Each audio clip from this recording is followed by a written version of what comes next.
Knock. Hey yo, let's go! First match of the fucking day! First fucking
Yellow.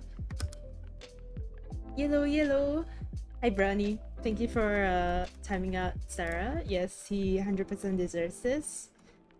Hold on. Actually, wait. Let me undeafen and unmute myself so he can hear this in Fjord stream because I know he's there right now. Hello, I'm here. I just wanted to say this so it's Wait, is my audio like listenable on your stream now? Can the people of your stream hear me?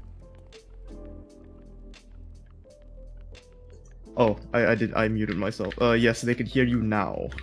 Okay, awesome. Because I just wanted to thank Brownie for Timing timing out out Sarah, and I wasn't sure if he was listening to my side or your side, so I just had to cover like both bases. Oh man, that's funny. Yep, that's all. We can end the stream now. Mission accomplished. Oh my god. Yeah. Also, hi Frog Ice Person, how are you? Which one of these? What should we start with? Is Is this not already clean? Like, why are some of these clean? This one's already clean. Like, I'm guessing, is there a ping system in this game? There isn't, I imagine. But like, there's two things. Shinra Electric Power Company. Did you play FF7? Wait, no. Is this FF7 or 17? Yeah, because Midgar, yeah, it's 7. Okay. There's no 17. It's up to like 15, right? This is this is a Final Fantasy 7 expansion pack for PowerWash Simulator. Yes. It's crazy. The game I have like 100 hours on. Oh gosh, what happened? What am I? A window popped up. What happened to you? I don't know. I heard a Windows sound and then suddenly Explorer popped up. I don't know what's going on. Oh, no. 16 latest, did it release yet?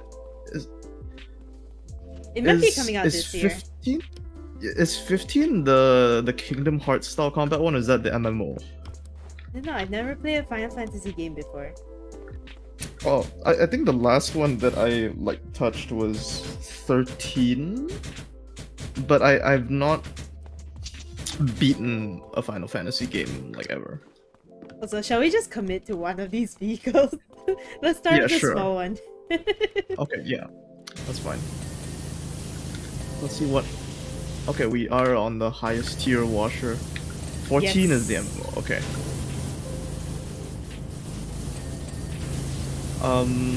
Right. Also, I can't believe Actually, my I'm not first sure Final Fantasy experience is gonna be through PowerWash Simulator. PowerWash Simulator. Yeah. Hold on, let me get your chat pulled up as well. For since it's the only fantasy Nat plays in a hit about cowboys and Pedro Pascal. Oh my god, my friend like brought up in our group chat. Where is it? Hold on. I sent the screenshot to Brownie because it was so funny, even though he was like totally unrelated. But my friend, through just like random conversation, was like, today is a good day to teach about Pascal's wager. And now I replied, Pedro Pascal. Pascal's wager? What? And then he sent like Pascal's wager? He sent the infographic of Pascal's wager. And And then the Puasa edition of Pascal's wager. I don't know, the conversation was weird. And then he replied me, no, not Daddy Pascal, the boring theology Pascal. Yeah, mathematician, philosopher. Yeah. Pascal's triangle Pascal. A lot of shit named after him. I remember doing like a very convoluted thing about Pascal's triangle. But hi, for those of you on Nat's channel who are not familiar with me, I guess that was a very nice cue. It was very subtle to do a self-intro. I'm Fjord. I'm a Fjord-themed PNG tuber who generally streams art and a variety of games. And I've been very busy lately. So have I. Joined the club. Yeah, right. It's crazy. Should I introduce myself? I kind of introed you, but feel free to go to. Okay, go it's ahead. fine then. Like I gave the whole Chan Drinker spiel. You know? That's enough. I have like too many bylines at this point. It's like a bit of a pain. You just every time you introduce yourself is like fucking Khaleesi. No. Founder of Charm Drinkers. Go leave match rate. Breaker of chains. Was it Master of Dragons or what? Like Mother of Dragons. Oh, Mother Breaker of Chains. Something. King of Queen of the Andals in the First Men. Oh my gosh. Man, imagine dragons. Oh, I did watch the Dungeons and Dragons movie, as I've attested to probably several people in my chat, and you at some point, but it's really good. I do recommend that people check it out. I was gonna make a joke about Imagine Dragons and how the guy who... No! Oh, okay. It was gonna be a joke about the band, but thank you very much, I guess. Two types of people in the world. You know he like notoriously cannot keep his shirt on for any like performance ever. Oh yeah. Like I've seen like all those YouTube shorts where the it's a song called Bones or something, and it's like all the performances he's like shirtless. Hater of Forest, Spirit of Arson. Spirit of Arson. Oh, Spirit of Arson. That's I don't remember that Ghost Rider film. Wow. Yeah. crazy. Are you literally gonna remember the start Ghost Rider- cleaning the other thing without finish this thing? Is it not done? No! Oh. There we go. Okay, wait. Let's Okay, check I think the, that's it. I think that's it. I think that's it. better. I was checking. I I think was so checking. as That's well. it. Yeah. All right. Nice. Does a D&D movie have an Evil Dead reference? What do you? I have not watched the Evil Dead, unfortunately, so I cannot comment on that. Isn't the Evil Dead a game? No, Evil Dead is a movie by Sam Raimi, isn't it? Is The, it? the one with Oh, with right. yeah. Right. What I forgot the guy's name, but the one who's in every Sam Raimi movie as like a cameo. Bruce Campbell. And then he's got like a shotgun arm or something like that. Or he says, was it a chainsaw arm? Is Bruce Campbell Chainsaw Man? Actually, actual Chainsaw Man. Yeah, Bruce Campbell. Actual Chainsaw Man. Also, Frog wants to know if he can get his 4 motorbikes washed next. Yeah, sure. Just like port it into the game. Yeah. You gotta call Square Enix. You gotta convince them that this is a, The a IP worth lucrative having. proposition. Yeah. Mm. Maybe Square Enix will publish your 4 bikes. Yeah. That was still the Like, they just go up craziest to- like, revelation for me that Mhm. PowerWash Simulator is published by Square Enix. Yeah, no, I mean, at first it wasn't, and then it got picked up because I don't know what the hell Square Enix is doing now, but they're publishing like everything. I mean, they do a bunch of like indie games. Yeah, exactly. Like So they're maybe kind of they're like going spreading down out the a lot. like the PlayStation Indies route kind of thing. With like AAA games taking on more. I mean, AAA like publishers taking on more indies or whatever. Yeah, I guess back to roots, cause like, I mean, before they were all AAA properties and IPs, they had to start somewhere. So just rolling the dice on everything because they're like they can't milk the same properties forever, unless you're like Ubisoft. That's funny because in taking on PowerWash Simulator and having the Final Fantasy and Lara Croft packs, they are in fact Yeah. milking this forever. Crap out of it. Yeah. Not to mention this is a pack based on the remake. Yeah, right.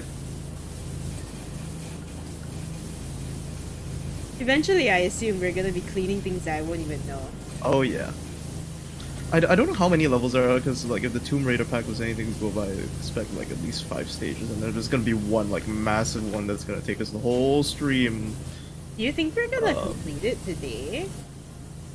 Well, with 2 people, I think it's very possible, because I kind of took my time with the Tomb Raider one.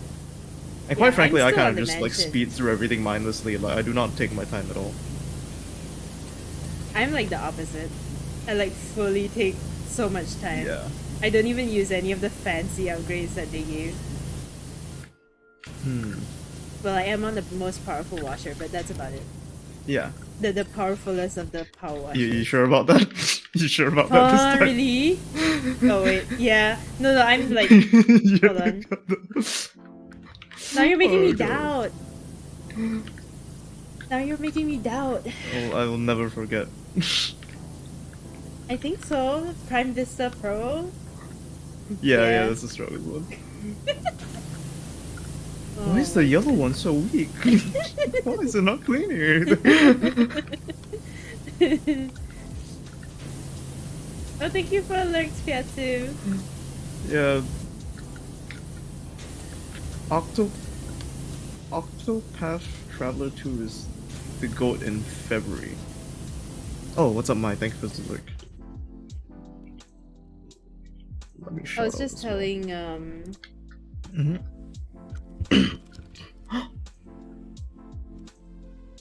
I was just telling Fjord that I was supposed to go and like pick up something from my friend's place, and I couldn't because she's in like Summer Pyramid now, and she'll only be back at like 11. But then I might have to end stream early, or the delightful proposition of me going on a 30-minute break and then coming back and continuing stream. What do y'all think of that? I'm honestly like considering it just like the tiniest bit. I'm like considering it like a little bit. I have this is off topic because of my chat, but like, I have not played Octopath Traveler. No, I know of the game, but I have not. No, and is it straight up Octopath Traveler 2, or is that other one that they announced, Pyramid Scheme? Pyramid Scheme. Oh no, sorry, Triangle Strategy. Dude. Oh god.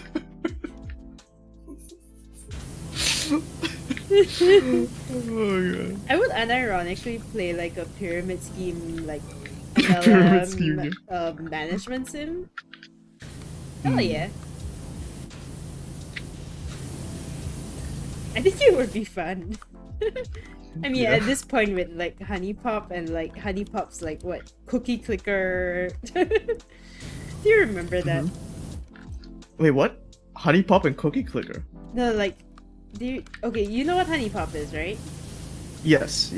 So Honey Pop released like a cookie clicker style management game where you you mean Honeycam like... Studio? Ah, yes. Yeah, it's not a cookie clicker, but it's like it was some sort of like management game. Yeah, I do remember that. I did also play through it. Did you? Oh, I'm a gamer. Yep. We don't discriminate. Even though this is the month of the... We all have our secrets. This is the sins that we're cleansing today. Yeah, this is the stream title. Oh my gosh. I also played Honey this Pop too. Good gameplay improvements. Are you getting moved to the next place? Yes. Oh! What the fuck is this? What the fuck? Pacific Rim? We went from like cleaning cars. Yeah, it's cleaning just giant whatever this robot. is. Yeah. Oh boy, I wonder what kind of flavor text is gonna pop up. Behold, one of Shinra's greatest achievements in military robotics. I think PowerWash is a great example of why, like, even if you don't think you need it, you should probably hire writers for your games, cause they could have just made it like a whole straightforward, like you just clean everything like endlessly for hours, mindlessly, but then like every so often you just get like a really funny like text bubble. Yeah. From the client, and I feel like that just adds so much charm to the game. No, the dialogue is so cute. It's so funny. And the fact that this game has actual, like, honest to god lore will never not be funny to me. The fact that, like, it's aliens and stuff. The and, like, final time temple, travel. yeah, and everything. Like, huh? Yeah. No, I'm thinking of just, like, replaying the campaign and paying more attention to all that, because by the time I got to the last one, like, I was just, like, mindlessly cleaning everything. And then, like, only after, like, everything, like, the giant, like, pyramid opened up and it was, like, a crystal. You're like, I was like, huh? Where did this come from? Wait, hold on. Slow down. Slow down, I wasn't paying attention.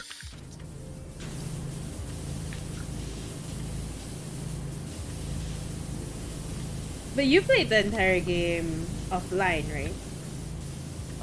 Yeah, I think I streamed a part of it, and then I got bored talking to myself after a while, and then, like, the last couple stages, I just played by myself. Hold on. Huh? Huh? Huh? What did you find? It's moving the arm! Look, come and look. Yeah. Even the tail is like... Oh my gosh. Why? Ba ba ba ba ba ba.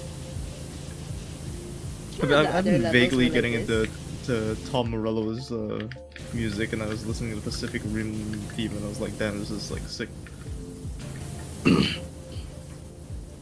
Oh, but yeah, you were saying you streamed some of it? And then you got sick of talking to yourself.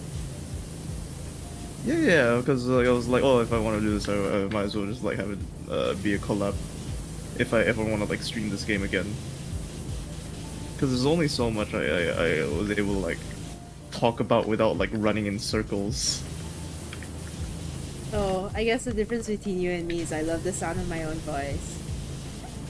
I mean, do I want to say? I mean, me too, but like, no. But I think it's also because like it was when I was like really just starting out streaming, so I have a very small audience. So in terms of like I'm definitely at my best when I have like at least someone to like bounce off of, whether it's like chat or whatever. But like when I say talking to myself, I mean I was really just talking to myself for hours. Oh yeah. That gets tired. So like after a while, I was like running in circles. PowerWash is a difficult game to like play in like the early affiliate grind. That's the thing. I picked it up because I had the exact opposite mindset. Oh. Because I wanted like. I was thinking like, oh, as a streamer, I need to be able to establish my appeal and what I want that to like be. personality and stuff. Yeah, so I was like, okay, this is the best game that allows me to showcase that because it's so easy to talk over, right? And so like people who tune PowerWash, like the PowerWash gameplay is never going to be the central thing, because like at the end of the day, it is just like the mindless like content that you add on top to like, you know, soothe people. I don't know if that's the right word, but then it's like, okay, then they, like they just listen to me talk, and hopefully I would be able to have interesting conversations. But I think it was also because I started at the height of lockdown, when I, like a lot of people, got into streaming because like everyone was like lonely as shit. What was it? 2021, right? 21, yeah. And it was also like roughly when Bo Burnham's like Inside came out. And so I was like I was really in this like whole meta space of like what is streaming, like why am I doing this, why do I want an audience? And so the whole stream was just me like introspecting, like, okay, well, like talking about streaming. I mean, I've spent so much of my time in PowerWash Simulator doing exactly the same thing though. Yeah. 100%. It does like sometimes take a while to get into the hit set, but once you're in it and you're just like completely zoned out cleaning, it's just... Oh yeah. I've never had that experience with like any other game. I feel like we all go through that. Yeah, absolutely. Early days.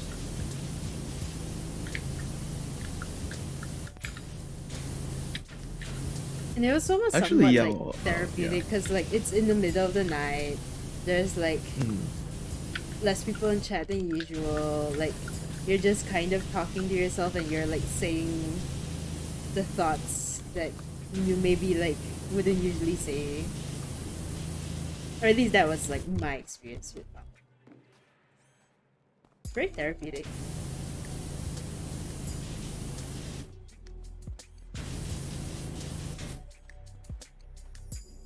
And then a lot of the thoughts that I had during these power sessions eventually like became the podcast, I guess. Became the forecast. Yeah.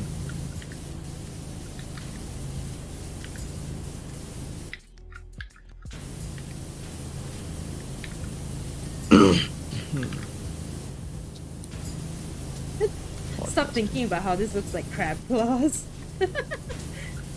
And how I kind of want to eat crab right now. Yeah.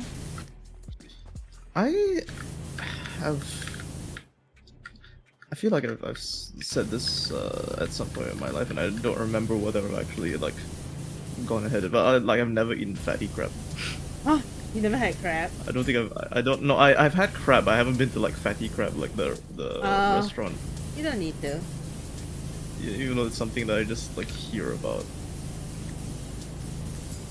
It's like, I wouldn't say overrated, but like it's just crabs, you know, like so you can get like they're all kind of the same like quality. It's fair. I did have that experience a couple of months ago of having what felt like my first very adult meal, because my friend came back from Amsterdam for her wedding, and she wanted to eat crabs, right, before like leaving back to Amsterdam because they don't have like good Asian food there. And so we were like, okay, we'll go and like eat crabs, and then we like had a good time, and we felt like, you know, no, like cooked in Asian style, you know, like the way you get it here with like the buttermilk sauce and all that. Is that an Asian thing? I don't know. I feel like buttermilk's not a very Asian style. But like in Europe, I don't know. I guess it's harder to get. Maybe not the style is inherently like Asian, but European food is very different. Well, I guess freshwater stuff is more like available over there. Like they have a lot of like white fish. It's all very boring.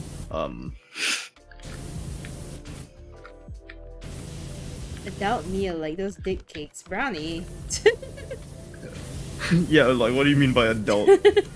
So, like we had, like, okay, have you ever had that feeling of like going out to eat with your family, and your parents order like something expensive like crab, and then you're like, wow, this is like a treat, you know, this is something that like I only have when my family's around, because like I'm not gonna go and have like eat crabs with my friends, you know, like casually or anything.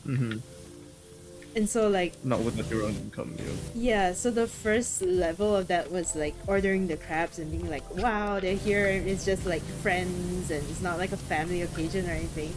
And then the second level of that was like paying the bill and realizing why why it's a family meal and why like they only have those special occasions. I'm just picturing like you take a bite of the crab, you feel the weight of your income taxes.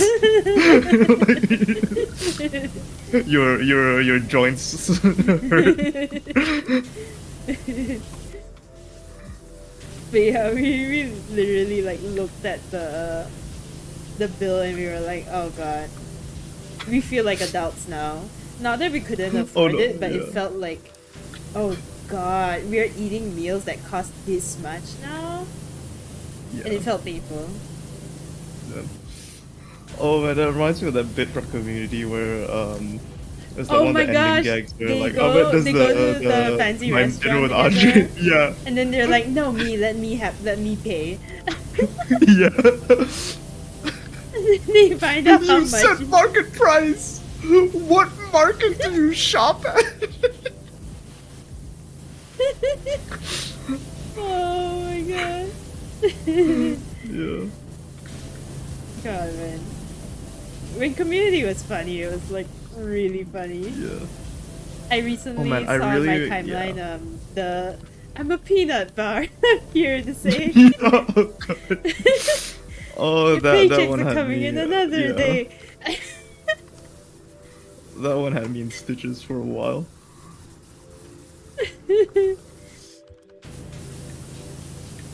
Or the one where the dean shows up in like half guy outfit, half girl outfit, and then has like an existential crisis of like, I need to go to the bank later. The bank. Yeah.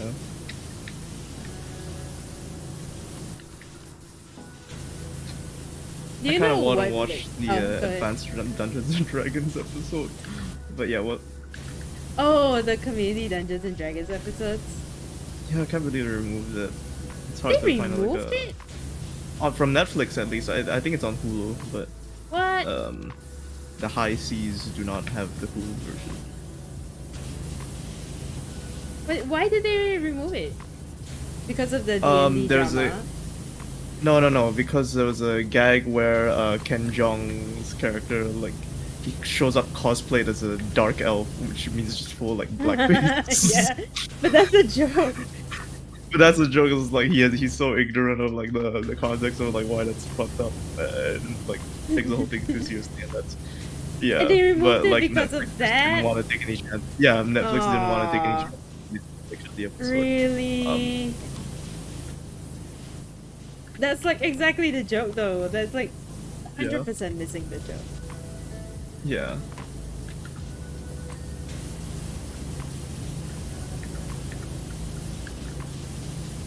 But yeah, what were you saying before that? I don't remember. Oh, I remember.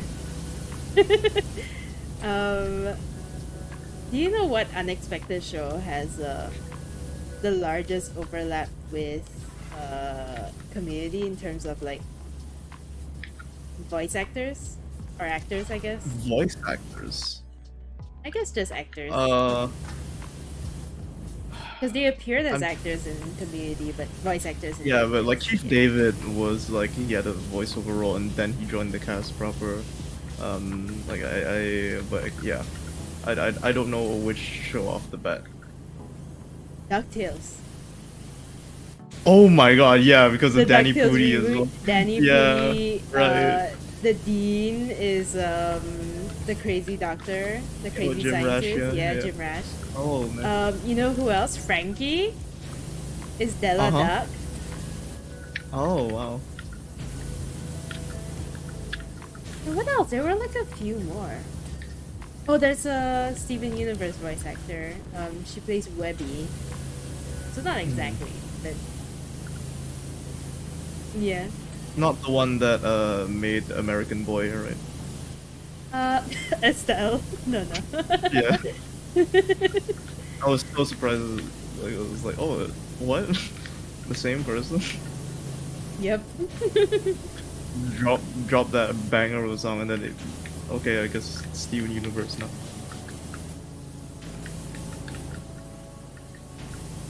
Steven Universe has always had like a weird like casting thing though, or even like the people that they work with, like Chance the Rapper worked on the music for the movie, I think.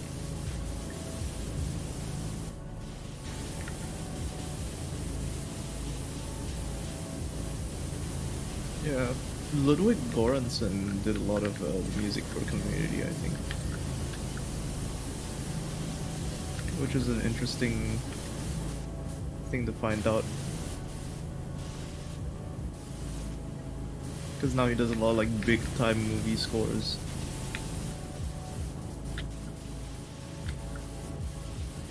I mean, that's a crazy thing, right? Because it's making me think of the Scott Pilgrim anime and how they managed to get the entire original cast back to voice their characters, and how many people must have gotten like their start with Scott Pilgrim and how famous they are now.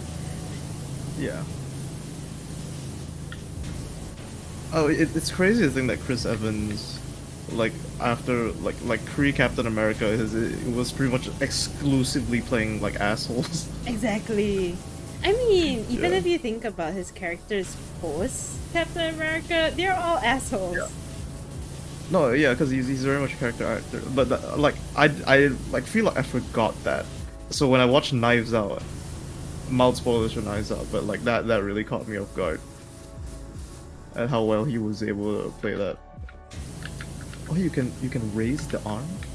That's what I've been saying! What the fuck did you think I was? I know it moves. I thought you meant like it moves by itself, but like you can... No!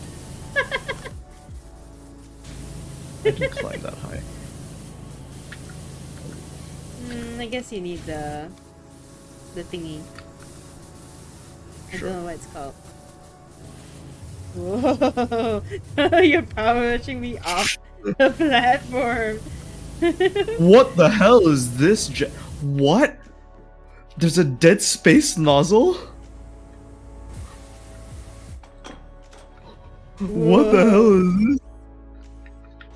Whoa. Power kick simulator. There's a dead space nozzle, what the hell?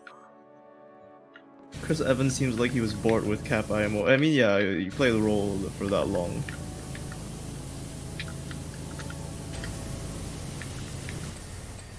Oh, Styra's back.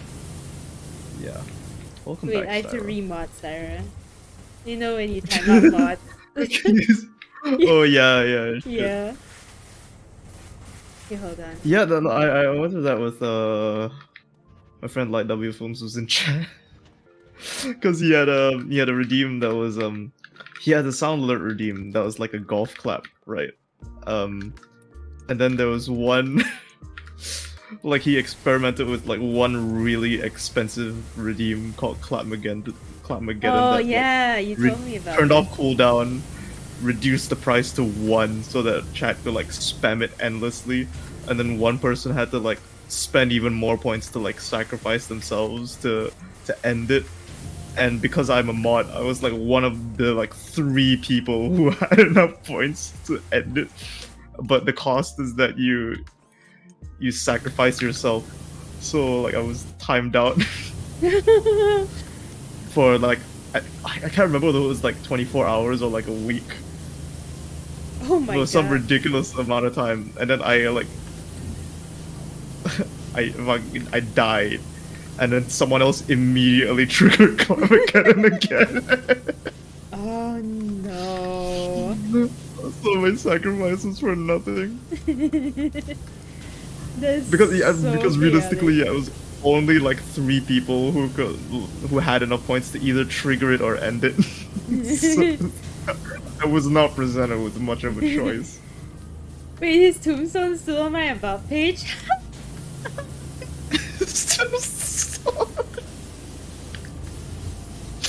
Oh god. That is amazing, dude.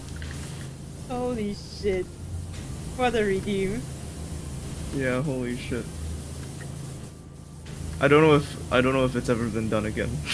I think that the era is gone. You know, I put in the It's whole too like dangerous. 10-minute timeout thing so that people with a lot of points on my channel could use it for fun. But so far, like, Brownie and Sarah have just been like waging a war amidst themselves. Well,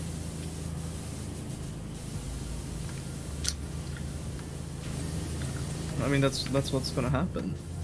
People with the most points have the most power. Capitalism. Capitalism.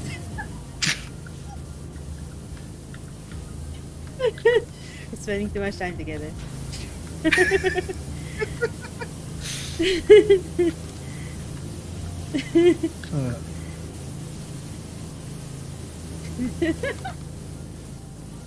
The tombstone is the Grant Gustin meme where he's just giving the thumbs up. Oh my god.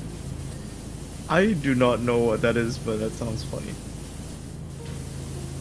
I think Oh that yeah, was I from know The I know Flash. someone who, yeah, probably. But I know someone who's like, who knows someone whose cousin is Grant Gustin's wife. I mean, the moment you are 'Cause he married a Malaysian, Malaysian. like, yeah. Yeah, exactly. Oh my god. 7 degrees of separation. Yeah. We're closer to Grand Gustin than, like, most people at this point. Yeah, 4 degrees from Grant Gustin.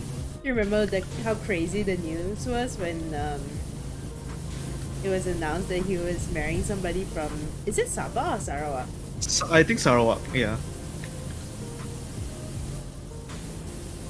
People were really like, I had a shot. I hate it when people are like that. They're like, Oh really? Yeah. Grant Gustin's wife is a Sarawakian. they're like, I had a shot. No, you didn't. Who do you think you are? Do you think you No, date that's the- people I mean, because like- of their nationality? Yeah, that's the thing. Malaysians, like, we cling on to like whatever the fuck we can. This is exactly what we were talking about Yeah. like The Last of Us cold open and what was Yeah, it that you yeah. watched recently?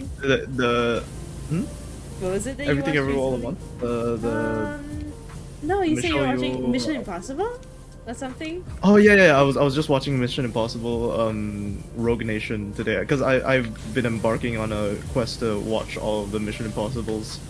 So I finished the first like 4 movies already, and then the 5th one, like in literally the first minute, like there's one of the agents is like, aren't you on assignment in Malaysia? And then they have like a shot of like the guy like on Menara KL, like doing some hacking shit. Oh. And I was like, oh. Like I don't know what it is about like Southeast Asians, because I feel like when we get mentioned, it's so rare, and it's like usually on the global news, it's almost always bad. Like some shit is going horribly wrong in the country, and that's why it's making the news. And so like when we pop up in literally any other media, and like people get reminded that like there's Southeast Asian countries other than Singapore and Indonesia. There's like, oh. Wait, did you hear about the first severe fungal infection in India? What? This person. Oh, Indian no. man world's first to catch fungal infection from a plant. Oh no. The person went to see the doctor after symptoms like hoarse voice, cough, fatigue, and difficulty swallowing were seen for 3 months. He Wow. took 3 months to go to It took 3 months to go see a doctor, yeah. Asians. Because you rather just try and like cure it yourself with like whatever like over the counter shit. Also, hold on. I'm getting like, my... Oh, go ahead. Hmm? No. Oh, that was the end of my point. Oh, okay. No, I was just gonna say that I think I'll go and pick up the thing for my friend at 12, but it is yet to be seen whether I will go on a half-an-hour break and come back, or whether I'll just end stream early. I see. Oh wait, he also had paratracheal abscess in the neck, and testing the pus samples revealed the fungal infection. Yikers. Yikes.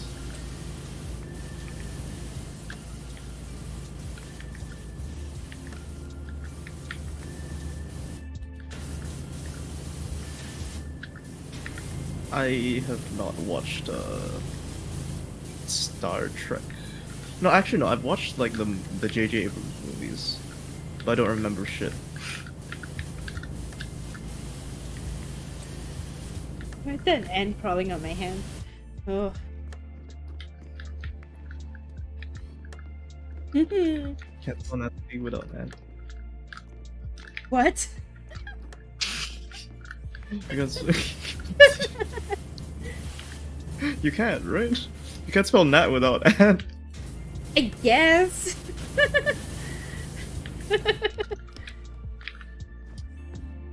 Hold on, can I pick this up while you're on it?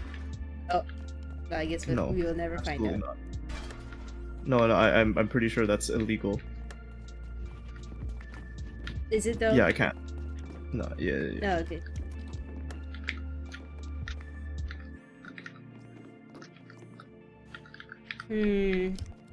I think we have to like move it to the back. Okay, get up.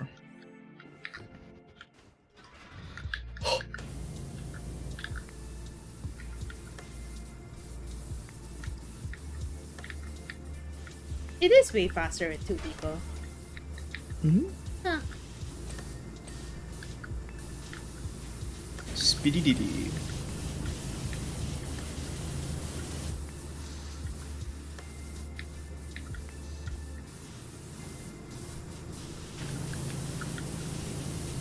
Yeah, I'm basically gonna go and pick up like this traditional outfit that I'm supposed to wear for my friend's wedding. Another wedding? Dinner. You remember I went to Ipoh for a friend's wedding ceremony? So that was for like exactly the temple ceremony, and she's doing the dinner version tomorrow. The reception. Yeah. Yeah. Ooh, fancy. So yeah, I'm going to go and loan one of her clothes, and I guess I'll see her tomorrow. Don't know.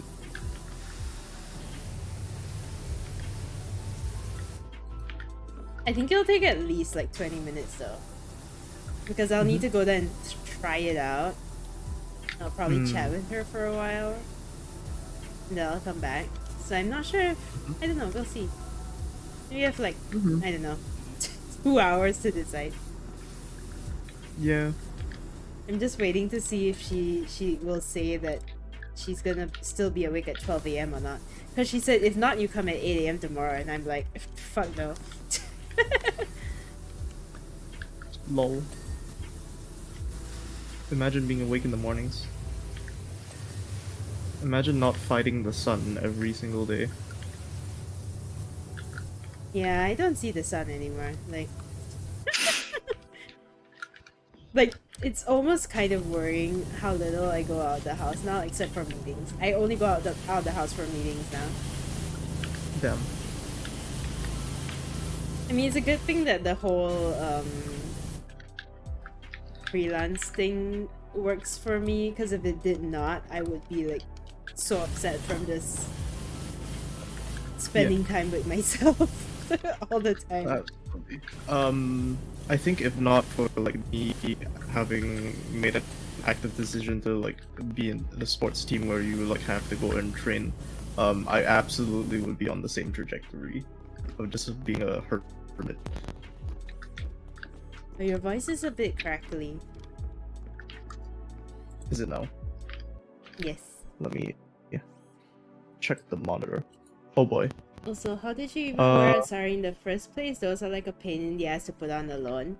Oh, my friend had like the amazing foresight to get me one of those saris that are ready-made, which I didn't know was a thing. So like a ready-made sari, like basically they sew in like an inner skirt already. I think for typical saris, you're supposed to wear an inner skirt and then tuck the cloth into the like rubber band as you go, and that's how you wrap yourself in the sari cloth. But the ready-made one, the inner skirt is already sewn in, and it has like hooks, so you can just like hook based on your waist size, and then drape the fabric the rest of the way. So it's super simple.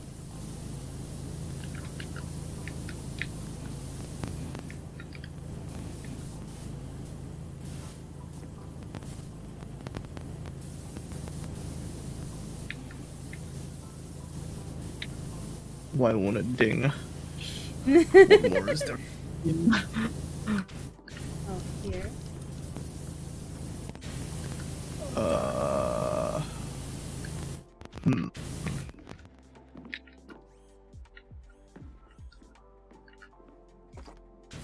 Wedding sari spore?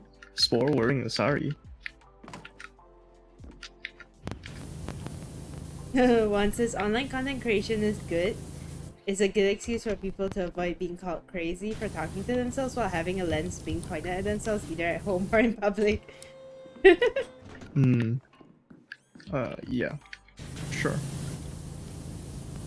You know, it kind of reminds me of... Do you know Tash Bunny?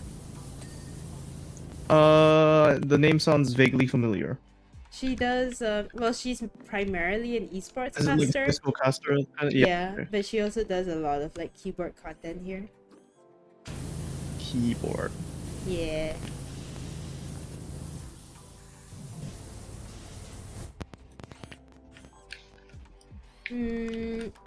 But yeah, she was recently on Art Johan's podcast talking about like advice for content creators, and I just want to call it out because it's probably some of the more like realistic advice that I've heard people give. Which is that, firstly, actually, you know what? Let me just like pull it up. I don't want to get this wrong.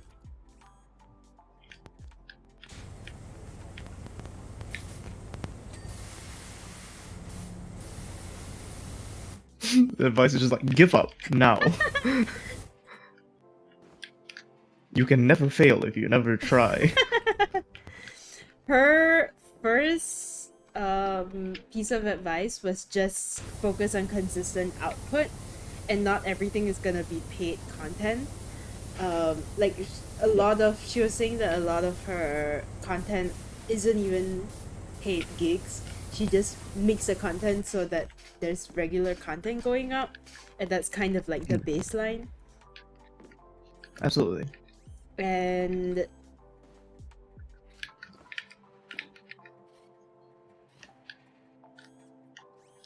yeah, she like addresses slightly about like whether hashtags and like following trends and stuff will do anything, and she said no, like posting consistently is the most important thing, because there's no like surefire hack to get into like the algorithm's favor or anything.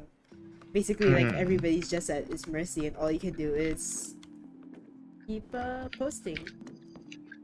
And then the other thing she said was don't do it for the money, which is essentially what you said, I guess. But yeah, like don't do it for the money, and it is extreme hard work, and if you want to do it like very seriously, your entire life will have to become content. Like you eat, you drink, you sleep content, and you're constantly thinking of like what can possibly be converted into content.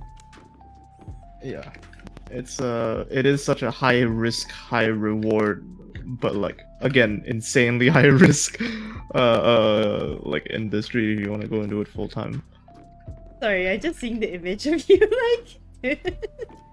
Yeah, TF2 spy crap. Okay. Where are these damn things that, like, what does it want us to clean? I don't know. Okay. But yeah, I think that just like goes in general, like even as an artist, right? Like, or well, I guess an artist is a subset of content creator, but you have to build a bedrock of like some sort of bedrock of content so that people have an idea of like what to expect of you. Yeah. Or if you do something like crazy, then you have something to benchmark it against. Yeah. Right. So like I think as an artist, like the main way that I got clients when I first started out was like I just did a bunch of free work for people.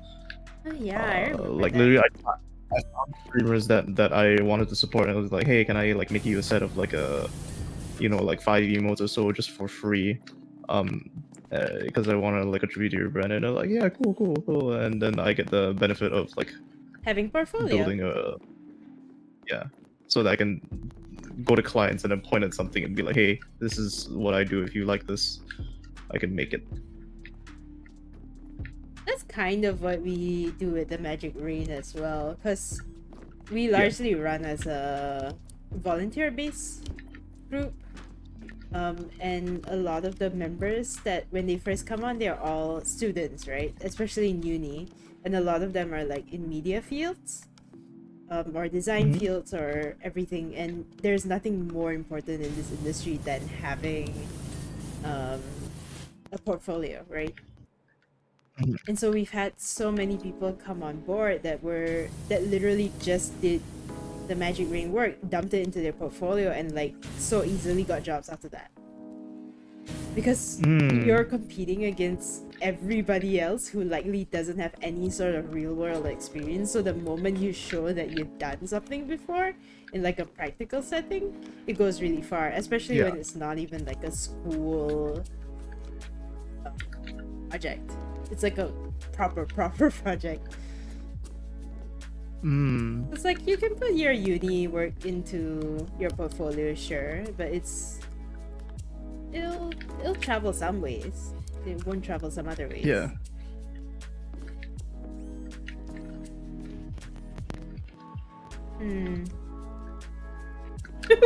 Literally, what is not clean? Yeah, right. Where are the vents? Did you find it? Is this... the thing came up, but I don't know you which got the one eye. is the vent. Oh god. Like literally it came off for like half a second. Casing.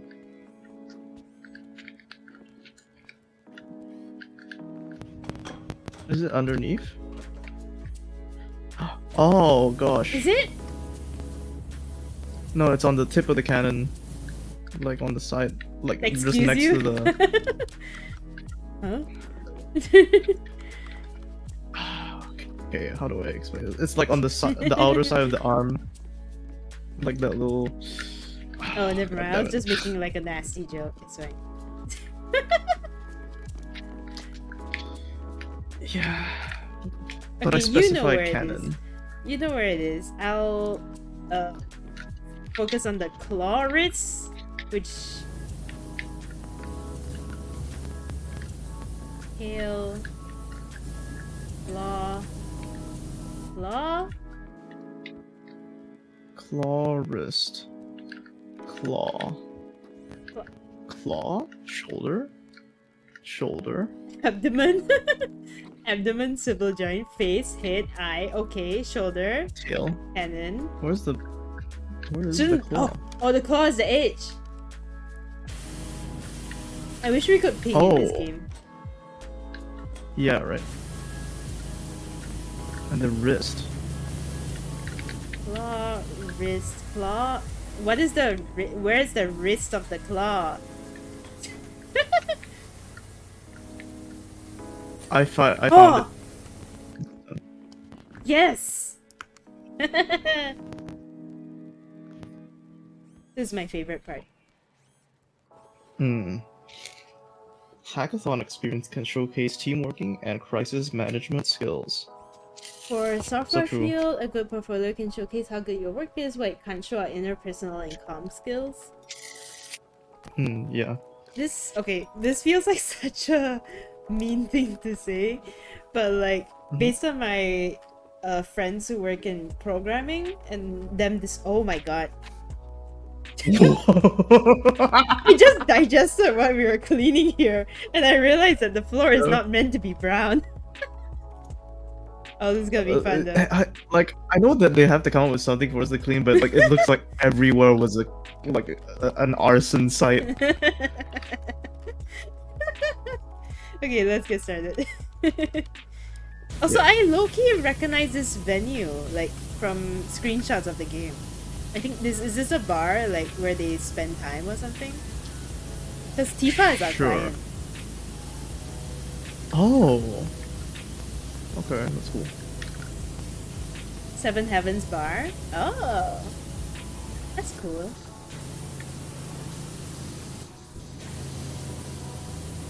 Okay, but yeah, anyway, about like software programming.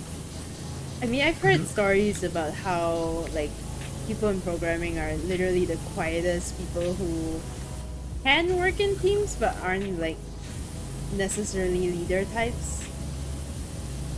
And I saw this firsthand when my sister went to work in programming, and my sister is like the quietest person in my family, and my family is fucking loud, and I think all of my loudness and my vocal projection skills comes 100% from trying to be heard over the noise.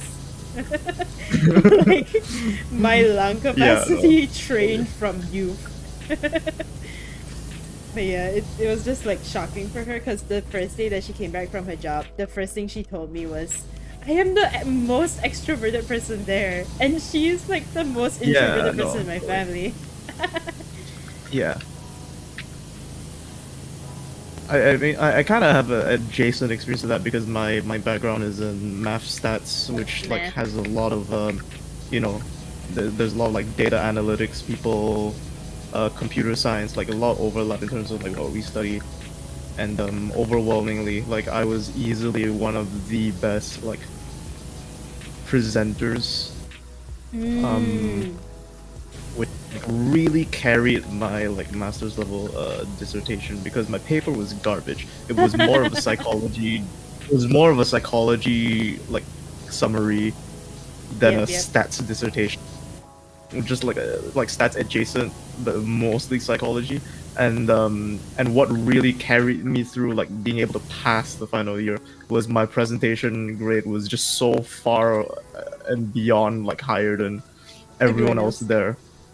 They were all detailing like some really complicated like mathematical stuff, but they were really bad at communicating it.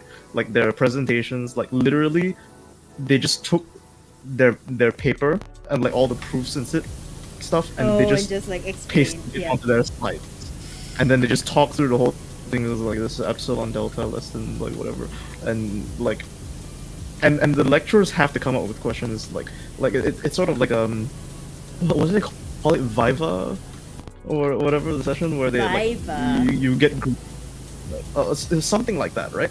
I forgot what the acronym is, but the usually when it gets to like the late stage of the paper, like there's a session where like they set up a bunch of like professors and or your peers, and then basically they're just supposed to grill you like whether you understand your thing or not, and then you have to defend your thing, right?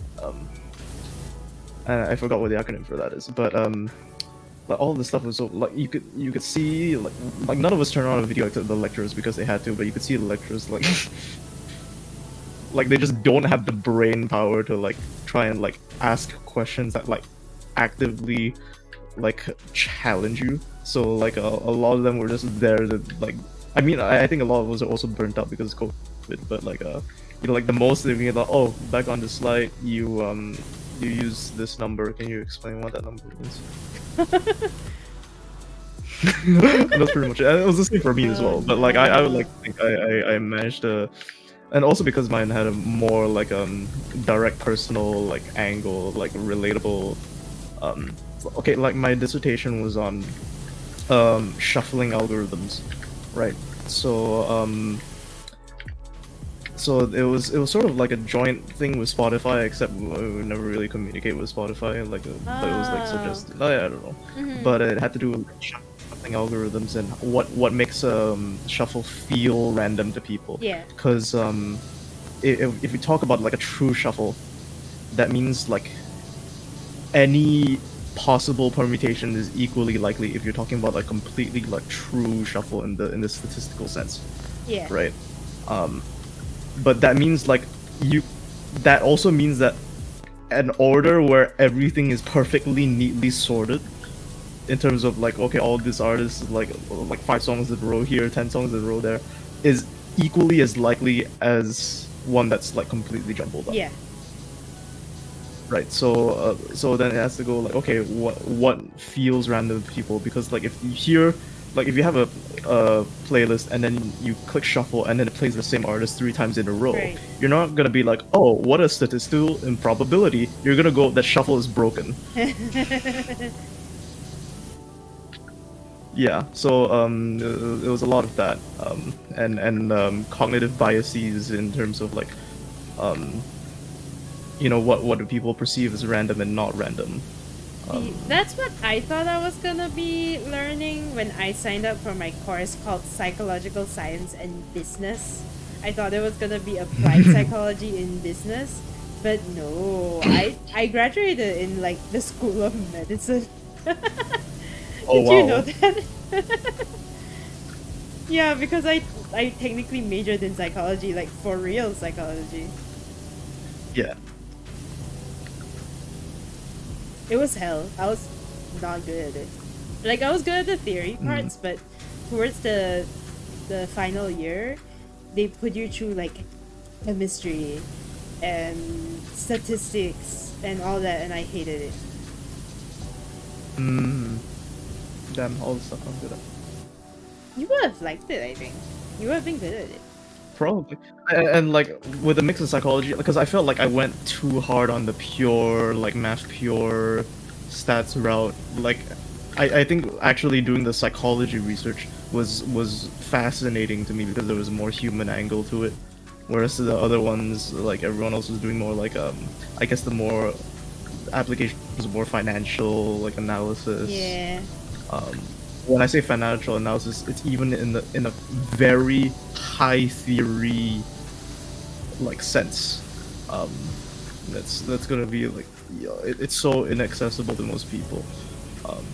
That I think even the ones researching it are like will struggle to like understand it because it's such a, like, you're dealing with nothing but hieroglyphics. Also, I wanna call out one's comment of fun fact: 80% of people working in IT, especially software programming, will never say they work in IT, especially not to family members. This person says IT is more of that support center and technician association. Like when your family says, "Oh, IT," can you hack my Facebook profile / fix my computer / printer? Yeah. And also asking which laptop or phone to buy. Yeah.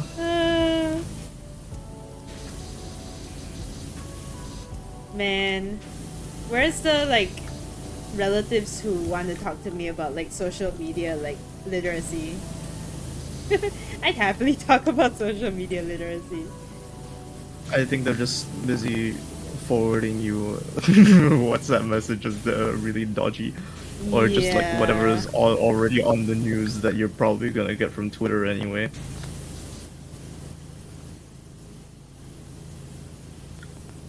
What's the like dodgiest like forwarded thing that you got in like recent memory? Oof. I mean, I constantly get like fake political stuff. Okay. So like those are pretty much up there. But I remember like when my grandfather first learned how to use like Facebook.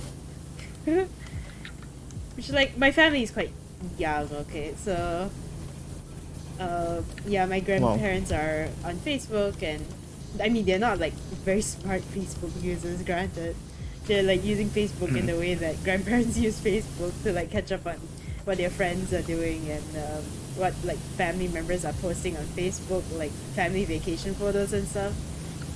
But I remember when they were first starting out, my grandfather got hit by one of those scams that was like, "You're the 9,000 like visitor. Congrats, you have a phone." Like, no! And he was like, "Should I click it?" And I was like, "No!" And then we had to sit down and explain to him that like everything on the internet is a scam. Don't click anything. Yeah.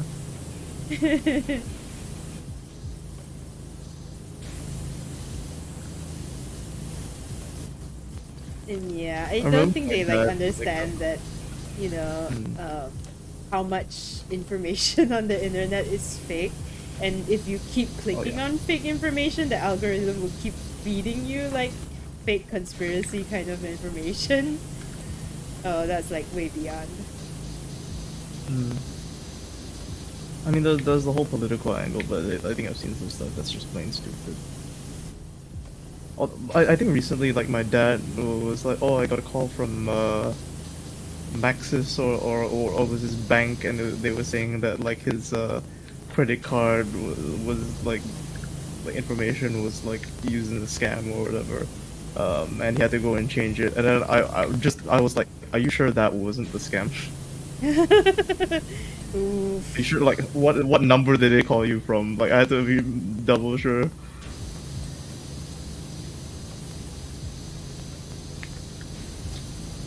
But also, like, the stupidest ones have almost exclusively been like those pseudo like health ones. Like, don't eat this and that at the same time or else you'll die. Oh, yeah, like those like diet related. Yeah. Yep. Which, I mean, diet related is like, most of those can be debunked with like basic like secondary school knowledge, chemistry and biology, right? But like, at least if diet related, it's semi-plausible because most people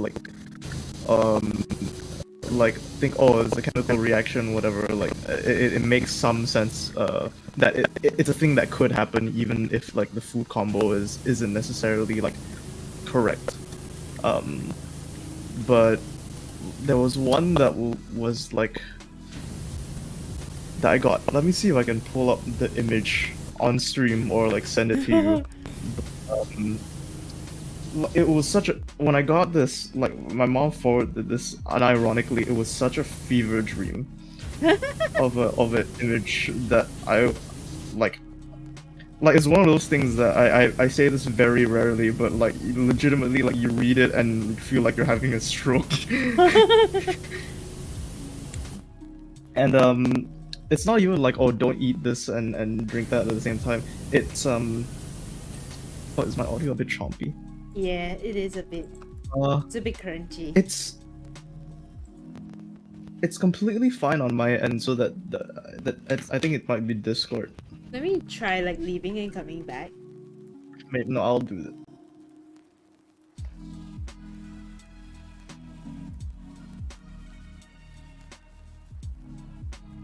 There is a bit of like a static sound though. Is that from the game or from my lo-fi music? It's from the lo-fi music. Okay, wait. Hold on, do we have another lo-fi beats that we can listen to? Okay, that's better. I don't know if that was contributing to the static sound, but I think Fjord also sounded a bit choppy. But yeah, Q, hello! Also, I saw your tweets. Did you manage to find a buyer for your Xbox yet? Also, I hope everything is fine with you. Is the audio better? Oh, it's way better. Okay, great. So it was Discord. Okay, I found this, Was can it I crisp? paste it into OBS?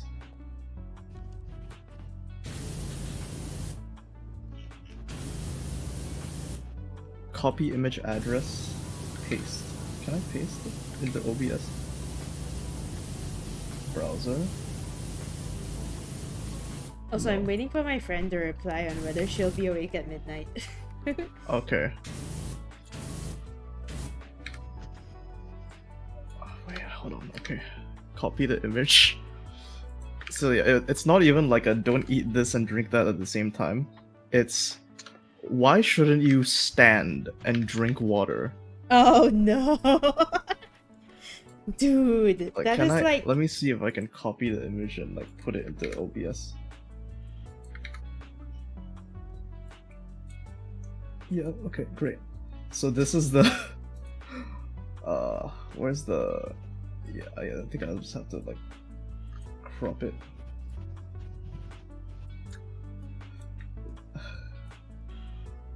If you could see this on my stream. Not the like WikiHow image. No, it's like a WikiHow We have style always image. heard our elders saying not drink water instead. No? No, we haven't. Cherry Literally for the never one you heard of care. that. Exclamation mark. Exclamation mark. I just want to do a full line-by-line breakdown of this. It's just so, it's so like, what the hell, right? Oh my god. We've always heard our elders saying not to drink water in standing position. We often neglect it and gulp in water rapidly. But according to Ayurveda, I don't even know if this is true, like by Ayurvedic standards, when you stand and drink water, your nerves are in a state of tension. Okay. This creates problems like arthritis and joint damage comes into play. So immediately already claiming that your bones and your joints are linked to your nervous system. Which is like, whew. This could also give rise to heart problems and lung issues. Thank you for the my bones. Team, this was well timed. Heart problems and lung issues. Even now, medical science agree to this. I think they put it in like caps as if like medical science is the name of a guy. Some guy. Please do avoid drinking water in standing position. It might just take a few extra minutes. But it's sit best down? to sit down. But it's best to sit down peacefully and then drink water. Share it for the one you care. Didn't hear that reading on stream. Is it not working? Hold on. Let me just Huh? Hey. just test that out.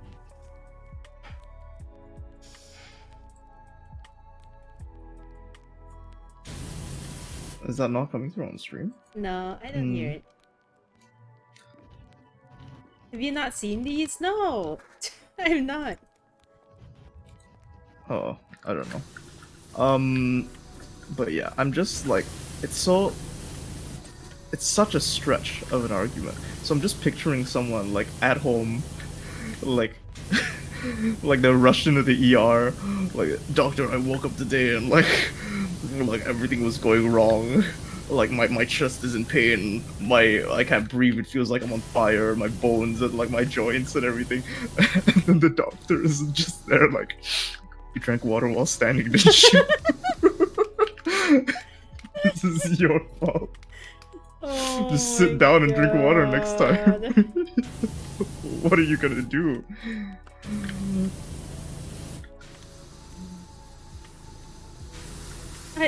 I'm in disbelief, bro. Do you know? Okay, do you know what vibes this gives me? Do you What? remember? Like, this is a really old like Game Grumps gag, but like, Uh-huh. do you remember? Do Bruno Mars is gay? Yes, that's Bruno Mars is gay. It's the same vibes as Yeah, Do Bruno exactly. Mars is gay. I feel, The media. I feel like all the Game Grumps gags are the only ones that I remember at this point. The rumor come out. Does Bruno Mars is gay? Yes. Like, do people even know that like I can be your angel or I can be your angel, I can be your devil? angel It's or fucking your Aaron devil. Hansen. Oh, Do man. people know? I feel like the modern generation does not, in fact, know. Truly. The rumor come out. And I don't know if you were still watching like Game Grumps during this era, but they had like a long period of playing Sonic games while reading like horny for Oh yeah. Sonic Oh fanfiction. yeah, absolutely. Well, I think it was From, their Sonic Unleashed playthrough. Yeah. Yeah. And it was like, it's the most like, when you think of fanfiction, the most stereotypical like definition and the Yeah. most insulting version of fanfiction that you can think of, because they found I fucking remember the guy's name as well. His name was Lil Sonic. Yeah, oh my god. His name was Little Sonic. And Little he wrote this like mega like Nintendo, Sega like fanfiction where I think it was Sonic and Mario just went around like screwing every single character Oh yeah. in like Nintendo and Sega combined. Oh, absolutely. Classic. I remember there was a clip of them like just losing it because I think Also, it was a hi, scene where Vicky, like thank you Sonic for was the making follow, out with welcome Peach in. or whatever, and little Sonic was just kind of writing his like, oh, they kissed or whatever, and then there's one line where Sonic goes, holy shit, and then that's what. Just the idea of Sonic the Hedgehog going, holy shit. Oh my god, I have to watch the episode again. Oh my god, yeah. Oh man, what a playthrough. Oh man. I have to tell you, dude, there was no greater delight to me than, I don't even remember what we were doing. It might have been during the podcast, it might have just been like one of the random Fortnite games that we play. Yeah, yeah. But when you said the D Club, and I was like, Yeah. I know what that is! I feel like, you know, man. when you're walking on the sidewalk and you see somebody wear like merch of some obscure thing that you love, and you're like, Yeah. oh my god, we're like kin. He knows. He knows. Does he know? Like the Batman like thumbnail? When you said the D Club, I experienced like 50 Oh, emotions man. at once. Dude. No, I think it was that also with the beginners guy as well. Oh yes. Yeah, Because I'm so used to people like not knowing the beginner's guide. yeah. 2010's content was a different time. I mean, that really was like the beginning of everything.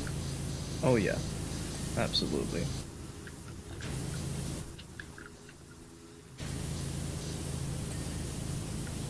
It was a different kind of hellscape.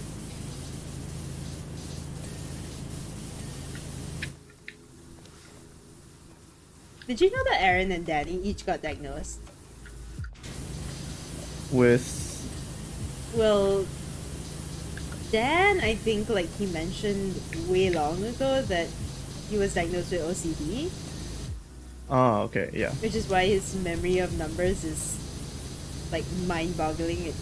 Mind-bogglingly, bleh, like very detailed. Mind-bogglingly accurate. Yeah. Yeah. I thought you were gonna say furry. Dude. But then Aaron recently got officially diagnosed with ADHD, and so they now like ironically make up like I feel like it adds so much detail to their dynamic because I context, get it. yeah, It's yeah. like Grump and not so Grump, but now it's Grump with ADHD and not so Grump with OCD, and it makes so much more sense now. Yeah.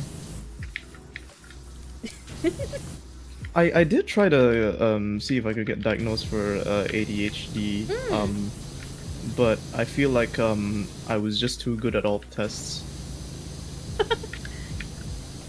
What do you mean, like too good at tests? Like the working memory test and stuff like that, because I'm very good with numbers because of my background is like I grew up in a very like numbers like academic kind of a family. Like my dad's literally like a lecturer, my mom's an accountant, and so like I'm naturally just very good with numerical stuff and like calculations and like working with numbers because like I've been doing it for so long, right? I've just had so much more exposure to it, and that's one of the things that they test you on, right? Apart from like the TOVA, which like the TOVA itself is like the expectation is that if you do badly because you get bored, then you have ADHD. But it's a video game. It's a reaction test. It's a reaction time video game, and I'm a freaking FPS gamer. You know, I'm gonna take that shit like extra seriously. You know what I mean? And like the working memory test, like if it was because it was numbers, I like freaking aced it, right? But Yeah. if it was like slightly more complicated, like if it was words, I would have like failed that shit. Like, It's interesting because the test that I did, right, was mostly just me sharing like my experience from childhood to adulthood and them identifying symptoms from my testimonials. And it wasn't so much about like actual focus tests. I only did one okay. focus test, and it was connecting dots and numbers together. And my therapist actually did say that, like, you know what, your attention span is on the low side, but it's not as low as like some people who suffer from more severe degrees of ADHD. And like she said, one of the big indicators is you struggle to digest instructions. And Absolutely. Yeah, she actually mentioned that like, oh, maybe because you play video games, right, that you sort of like trained yourself to be a bit quicker. Like my attention was definitely like on the lower side, but she said it seemed like my biggest issue was that I had like doubts about my own performance. Like I was saying things like, oh my god, I'm so nervous about this and I don't know how I'm gonna do and like all that. And she said, but actually like your performance was fine. Yeah. Yeah. Although it was still like I feel like attention span of like 15 seconds. Yeah. I think the thing is like when I was doing I also did like the similar like interviews where you're trying to like identify the symptoms, but I think it was because I was also like questioning myself at that point because it's so like long ago in like childhood, and like I'm like, okay, maybe all these patterns make sense, but at the same time it's also like I'm very cautious about like how I frame this thing because I am effectively recontextualizing like my entire like childhood life, and maybe some things that I think didn't happen were actually patterns that were there, or vice versa, and I was very unsure. And the doctor in that case like took it as like, oh, if he's not like a textbook case, then I'm just gonna look for everything that I can to like dismiss whatever this is. Oh, okay. Yeah. Yeah, I did have the benefit of like being asked to prep in advance of like, you know, try and think back to your childhood and your experience, like especially in schools, because she said like, oh, we'll be talking a lot about this, and we didn't want to waste time, you know, humming and hawing about things. And so like we Yeah. focused on what I was absolutely sure about, and it just so happened that I have quite clear memories of my childhood, even starting from like primary school, so it became really easy to diagnose after that. Because for as long as I can remember, like it's been like this for me. I repressed a lot of my like primary school era memories, so like I did not have the. I was like, did I lose a lot of water bottles? Like, was I bad with homework? I mean, like, I could have been bad with homework, but like, whatever like academic issues I had, people usually let slide because I did very well on tests.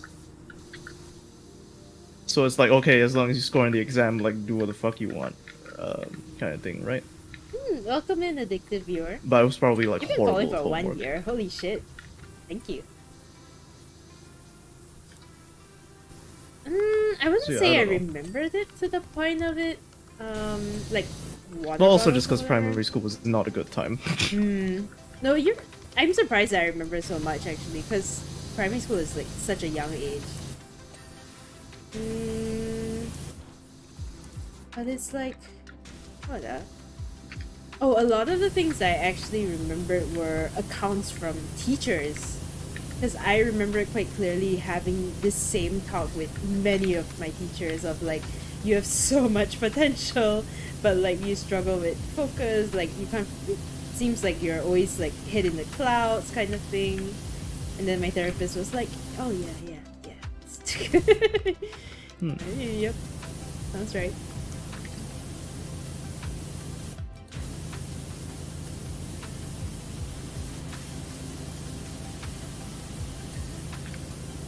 And I remember like getting in trouble for like reading a lot in class when I was supposed to be like paying attention to class, and that sort of thing like ended up becoming like the biggest indicators. But like, I guess I'm deceased. You are deceased? What happened? Oh, so look, we cleaned half already. Oh, that's not bad. It got really weird. Are you muted? No, Am I muted? Hello? Am I muted now? Hi. Oh. Not anymore. Oh, okay, sorry. I was saying... Did you accidentally mute yourself or like what? Oh no, I was talking to someone and I guess it didn't like unmute. Oh lol. Oh yeah, what was I saying? Right. No, what ended up being like the biggest indicator for me was remembering like teachers' accounts, like what teachers said about me across like all the teachers I've had in my life. What, like a lot of potential kind of thing? Yeah, exactly. A lot of potential, but like it seems like hid in the clouds.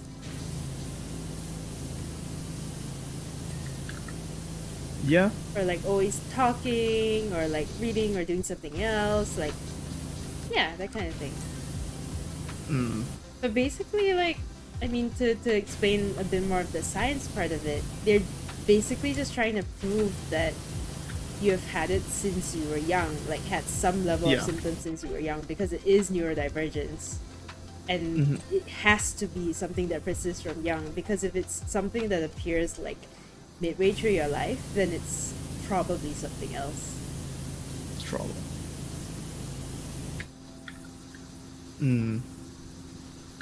Yeah, because I don't know. Especially it like, I mean that's also a bit of a double-edged sword. Well, I don't know if double-edged sword is the right word, but it's like if the symptoms have been present from very young, people will have already been telling you to like shut the fuck up and like basically like mask since very young. So like the longer you let it stew, the more time you've had to like be able to cope with it, which means that the doctors are gonna be less likely to like do anything, because if you've already figured out how to cope with it by yourself, then why the fuck are you here? I mean, I had a similar situation with my therapist, because they asked a lot of questions about like how it was affecting me, whether I had any symptoms that were affecting me practically in like the workplace. And she pointed out that like, you know, even though you say that you fidget and stuff, which I do like at home quite a lot, but she said the moment you sat down with me, I didn't see you fidget like much at all. Yeah. Which shows that like you seem to be aware of how to like present yourself, which is already like one of the things that they sort of teach you like as a coping mechanism. So I ended up like not needing to continue therapy or not needing to like even get medication because not because my symptoms weren't bad, because I fucking tested like 9 out of 10. Wow. Yeah. But it's just that I seem to have developed like enough coping mechanisms for it to not impact my day-to-day life so much. And so she said like even if I were to continue therapy, like there's only a few things that I could work on. Like one of the things I wanted to work on with her was like emotional regulation and more towards like impulse control. But then I couldn't like afford to continue, so Oh yeah. yeah. But I have friends who like have continued with therapy and medication and all that. But it's kind of, it was still good to know though. I don't know. At least for me, it was like, now that I know, I feel a little bit more at peace. Because this whole idea that I was like super unfocused and it was plaguing me a lot for many years. Because you don't know if you're Like the ever absolution like, aspect of it. yeah, right? exactly. Because I spent so many years wondering if I'm just like dumb. Yeah. And, like, why can't I focus or be like as disciplined as the others? Like, is it just a matter of me not trying hard enough? So like after getting diagnosed, it cleared a lot of things for me, even if I didn't end up like getting medication. But I think it's helped with the mental stress of it, I guess. Yeah. I think that's why I was like when I came out of the end of the process and they were like, nah. I was a little bit like, oh, maybe I am shitty. Because I guess that's also what I was like seeking, because like a lot of these things that I struggle with like since young, like being annoying and stuff that I thought were like character flaws. Like I finally had like a plausible like alternative explanation for that. And then that like I felt like I lost that a little bit. But then I'm also like functionally I don't think it changes much, because like the parts that I identify with like don't just like suddenly go away because I not like the doctor didn't slap a label on me. Like I could still learn from like the coping techniques and whatever. It's just I have to probably go about it by myself.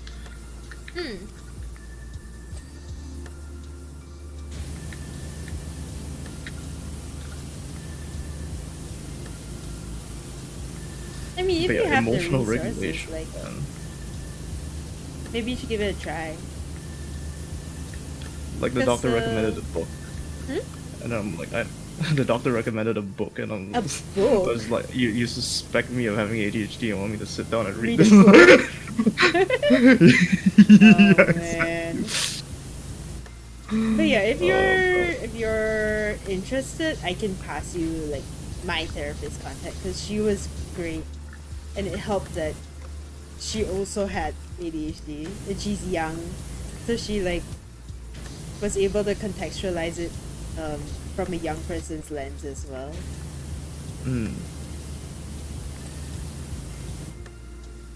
Because I've heard of some nightmare cases where my friends go to therapists that are too old, and yeah, they're not as in touch with like the concerns of young people, to put it simply, I guess. Yeah. Which is funny because you would think that, oh, they're in this field, so they should be more empathetic and like understanding of like how like generational things, but oh, therapists like also can have generational like biases. Yeah, I think for me, because my initial experience was trying to go through like a government hospital. Ah, okay. Because I instantly and went so like private. yeah, but that's expensive as hell. So like I was because one of my relatives is a doctor, so they passed me the contact, and I went to have a consultation. But also immediately I got the vibe that this guy is like seriously overworked, and I think that played into like the whole diagnostic process, because that's why he's like so like, if this isn't like a serious textbook case, just get him the hell out of here. You know what I mean? Yeah. Like I was very quick to like dismiss a lot of my like concerns and stuff whenever I tried to like deviate. But also like yeah, I don't know. Like I would like think about stuff on my own and then be like, oh yeah, okay, this is like why, you know, this is this, and then I would go into the sessions and then he would like ask questions that frames things in so specifically like his way, that I would come out of the sessions even more confused. But was he a psychiatrist or a Yeah, psychiatrist. psychologist?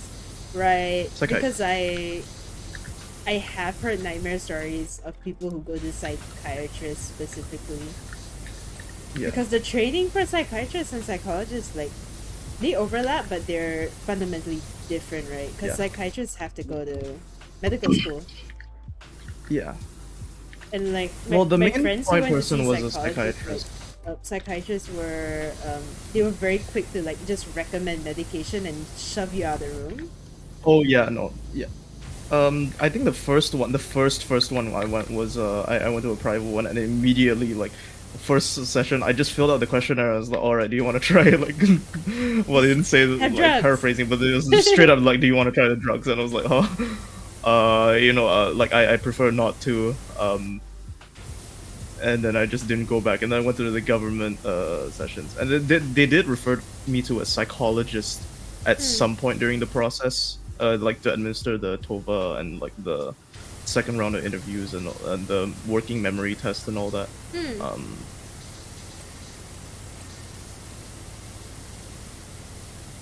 But yeah.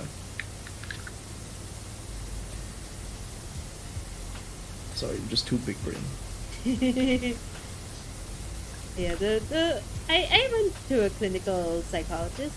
Yeah, I did some research as well. Like, a lot of places told me that you should go for a clinical psychologist at least, and preferably somebody who specializes it. Cause, like right off the bat, I told them I was looking to check if I have ADHD, and they were quite helpful in saying like, oh, we don't have anybody who specializes in that here, and you should try and look at clinical psychologists as opposed to regular counselors, because regular therapists are not going to be equipped with the skills to diagnose.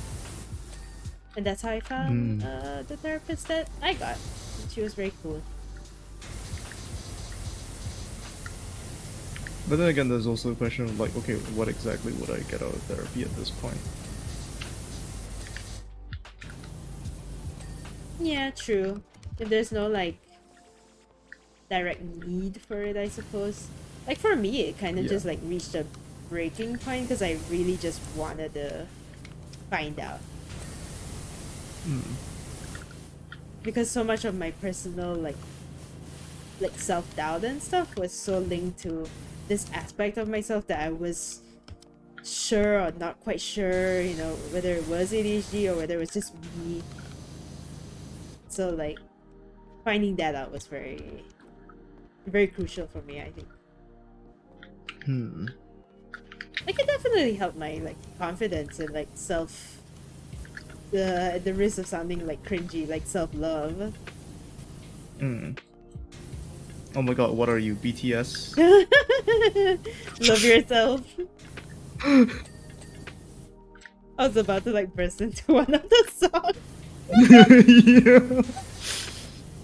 I actually like I got into BTS completely ironically, because I was studying for an exam like in my second year of university, and then like it was literally the exam was the next day, and I was in the middle of my preparations, and then I was like, you know, it'd be really funny if right now I just stopped studying and I memorized the names and faces of all 7 members of BTS. Just as a completely like, I don't even know where the thought came from, but I couldn't stop myself. And I think that was around the Love Yourself era, or the 7 Map of the Soul. No, the 7 Map of the Soul was a bit later, but it was around the time they released Boy with Love. Okay. Yeah, that was the Love Yourself era. Yeah, Persona. Yeah. Persona. That was the album. That's another and funny that's coincidence. not ADHD. That's like another funny coincidence because it was literally what we were up till like 4 a.m. I think talking about BTS and like music that one night. Who? You and me and I think Brownie. Oh yeah, right. Yeah, we did have that conversation about like music and stuff. I was like, oh my god, so many of our interests overlap. Yeah, no, it's crazy. Grow up on the same car, the internet, without realizing it. Yeah, exactly. Also, where is this back bar cabinet like?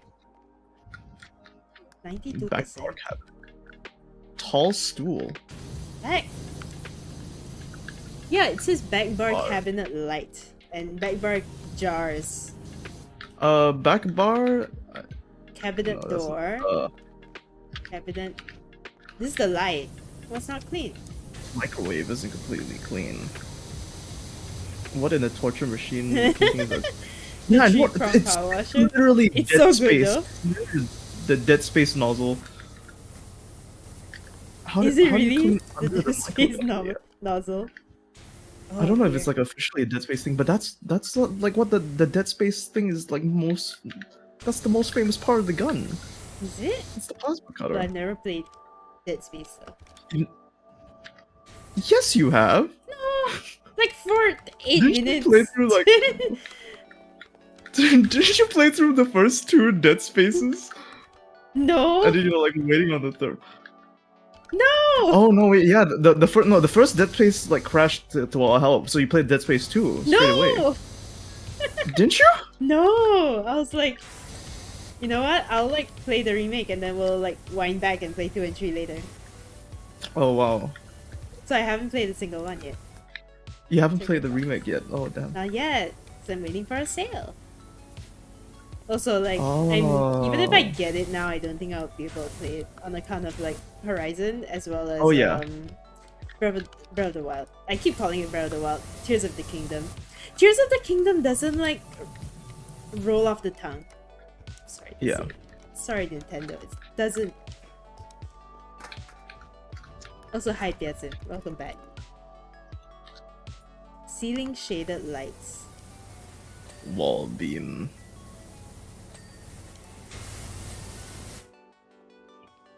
You know, I was a non-believer in this like 3-pronged cleaner. It's but it's like it's just so good. the strength of the single nozzle, but like times 3. Yeah. That's crazy. I don't even remember when they added this thing. I think they just. Because I've been playing this game like consistently and it just showed up. Yeah, right?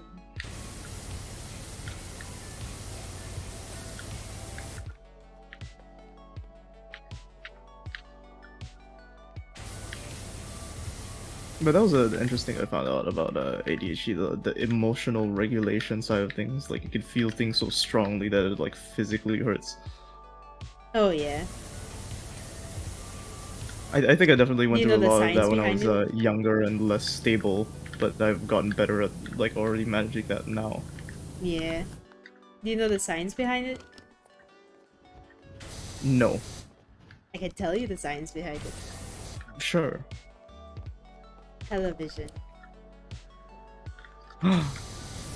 So like basically everything that's wrong with people who have ADHD stems from the fact that that people with ADHD don't have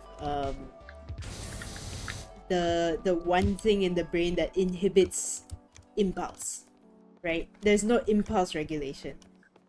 Mm-hmm. And so that means like whenever something flows through your head, it immediately goes like from the brain right out into action without any sort of like inhibition. I have to do it. Yeah.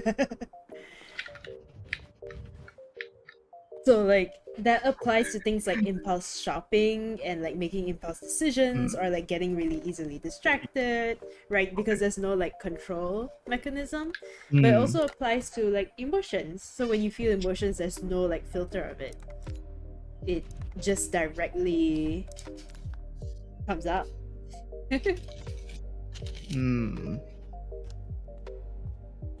I think impulse control. They asked me about like, have I spent a lot of like money on things, and I was like, I just started working. I have not had the income to to blow on impulse purchases. But like now that you pointed that out, I am extra scared. Where did my UI go? I mean, it doesn't manifest the same way for everybody, I guess. Although I do have a friend with ADHD who is like a major impulse spender. I'm not even talking about Brownie. Like, I mean, yeah. What? I have another friend who like Genshin players. impulse spends. No, I actually like went out with him for lunch, and he came back with like 9 things. I was like, should I have stopped you? Oh yeah, with food. Yeah, no, I kind of relate to that a little bit. Like it comes in waves. Like there are periods where I have it very under control, and then like there are other times where it's just like I'll eat whatever I see.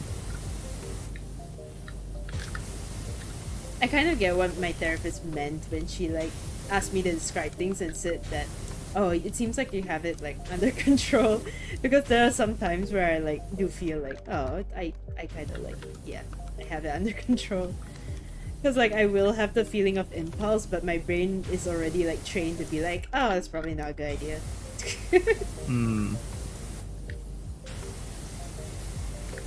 Took a while to get there, but it's there now, I guess.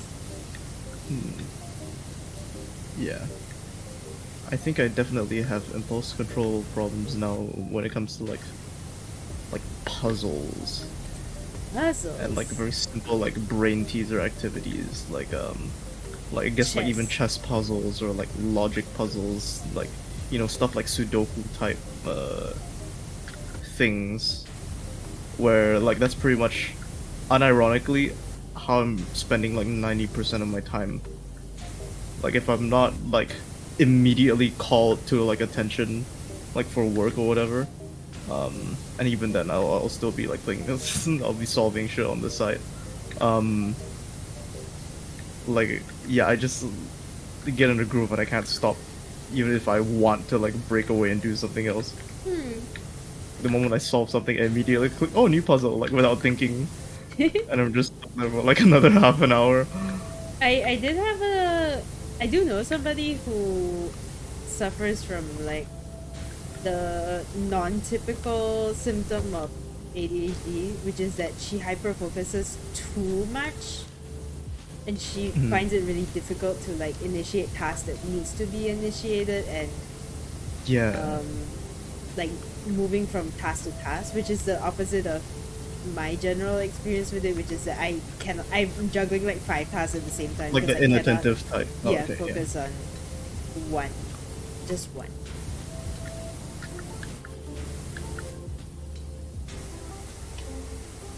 Is this a scale model of the city? I think it's an energy thing. Is it a scale model of a city? It is because it's a Shinra building. Is it? Yeah, Akko like if you look at the thing, exhibit. it's like oh, maybe it's like showing like a scale model like, of the power plant. Yeah, how the energy. I guess we would know if we played Final Fantasy VII. If we played Final Fantasy VII.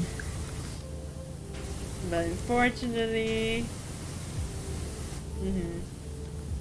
oh wow, this guy is. I don't know if I'd be able to like sit through a turn-based like game.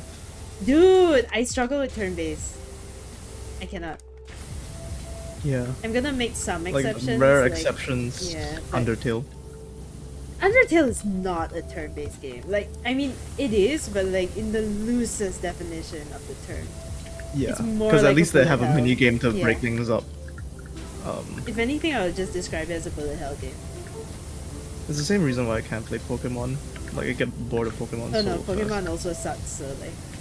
the only game I've beaten is Black 2, and even then, like I made it to like the Elite Four, and then took a break for like 2 years, and then I was like, oh wait, I still have the ROM thing on my computer. I might as well just finish it up, and then like I just stomped the final few like ones because I've been like grinding for so long.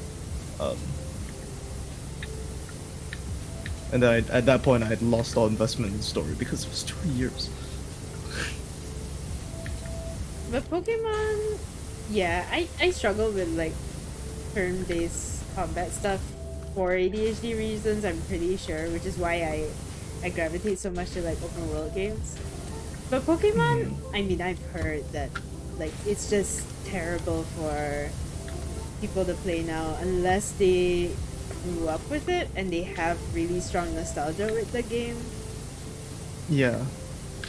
Because that's the only thing that's keeping a lot of people like still playing Pokemon. Really? Because I feel like the nostalgia factor is like every new game that comes out, the more jaded you get of just like it's the same shit. Yeah, but it's the same shit. They haven't changed anything, so it'll be more appealing to like kids who are like, oh, it's a cat. I mean, kids for sure. Kids for sure. Yeah. But like, I mean, have you never met people who like love something so much they hate it? Like Star Wars, people are still gonna watch like episode 7 like 10 million times, even though they hate the shit out of it. But like it's just that their like reaction to it is that they're gonna hate it. They're gonna hate on it. But they'll still go and watch it like a few times so they can hate on it properly, you know? I mean, episode 7 was alright. It was. Because that was the first like new one where it was all like it was basically just episode 4, but again. Yeah. And they introduced a lot of interesting concepts, and then the later episodes just failed to deliver on anything. Yep. Episode 8 is the one that really polarized people, but I was like, at least they're trying to do something interesting. And then episode 9 was just. I've never been like actively bored in any movie before, because I'm generally someone who like gives a lot of like benefit of the doubt.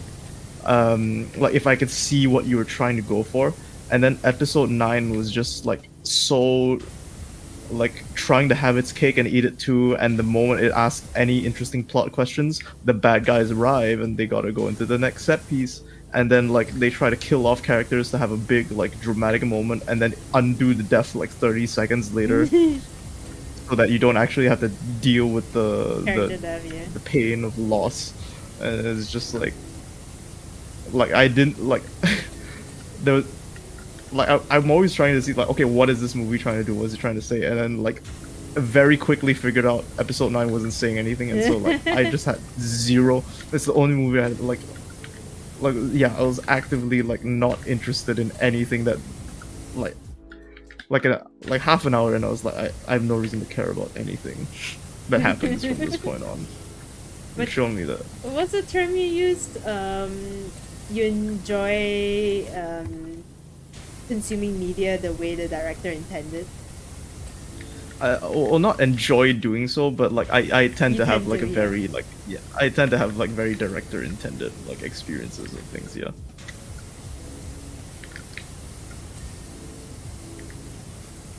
Have you ever played Horizon? Yeah. The franchise? I've played, yes. I've played the first game, Zero Dawn, because it was free. Yeah, how did you like the story for it? Oh yeah, I thought the story was pretty cool. Like the whole Ted Faro thing. Yeah. Like that was a pretty interesting plot. I have no idea what they're gonna do with like Zero West. Forbidden West. Zero West. Zero West. This is the middle game. Yes, yeah. Like Kingdom Hearts 2.5. Yeah. Also, I kept like anytime I heard the word pharaoh, I was just like, oh, it's so hard to divorce that from the context that's already ingrained in my brain of like pharaoh shuffle, which is like a magic thing. So it's a card shuffling technique where it's kind of like a riffle shuffle, except it's a way of like getting it perfect, where you just push the two halves of the deck together, and then it gives you a perfect interlace. So that's called a pharaoh shuffle. And so anytime they say pharaoh in the game, I was like, oh. Okay. And then the you know like Penn and Teller. Yeah. Like so Penn went on like I think it's like a Wired interview like Magic support where he breaks down like like he answers like Magic questions from Twitter, like that series, right? And then he explained the Pharaoh shuffle, and then like they do the bit where they like sort of type out his answer and respond it as a tweet, yes. and they wrote pharaoh like Egyptian pharaoh. Oh And I was no. so like, I was like, oh, you didn't bother to ask. That ticked me off a little bit.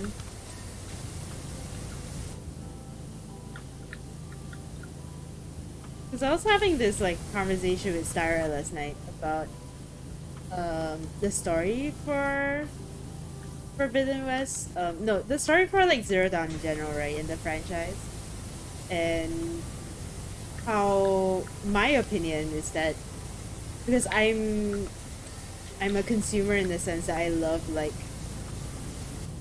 analyzing things that don't even ask to be analyzed, you know, and I love it when they do world building that throws you a bunch of things that don't necessarily like um relate to the main plot, but like just adds to world building and introduces You're gonna like, the enjoy logic. Death Stranding. Yeah, I think I will though. That's the thing. I think I will love it. But yeah, like that's one of the main reasons why I loved the story for Horizon Zero Dawn, because like it was such a satisfying sci-fi story in that sense. Like I was predicting the story as went along, and I was like correct about a lot of things. I was like, wow, this is such a like cool take on like it was tropey in a sense, but like fresh enough, you know? Yeah. But like Sarah's take on it was like that the story had some interesting things, but it wasn't enough.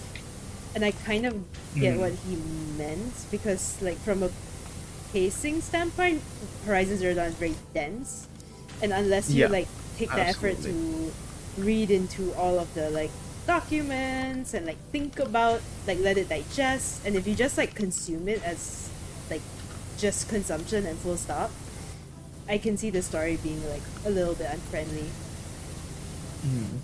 And we were talking about how like to me Horizon seems to be a really good story but trapped in a really unmarketable shell. It's a good but like unmarketable story. You get what I mean? Yeah, yeah. Like it's That's just why a I'm surprised little how bit well too the complex, D&D I guess. movie played out. Is it I because was they really balanced pleasantly it, surprised like... by how because the world building wasn't too like heavy-handed. Like they established things like just enough information that you get it. I think it's very like also tropey, but like you know like that's what D&D is. Like everyone's just making shit up based off like stories that they love and already know, and tropes and everything. And Chris Pine's characters, the bard, is very like what you would expect of a bard, I guess. Yeah, but also like I guess mild spoiler, but I think in the movie he does talk about like, oh, you know, like all his plans are like improvised. Like plan A, like you have a plan A and then you're, like it fucks up, and then you come up with plan B and plan C and whatever, which is so true to like how a game of D&D just ends up going, right? Because like you'll try to do something and then it's all up to like the luck of the dice roll. Yeah.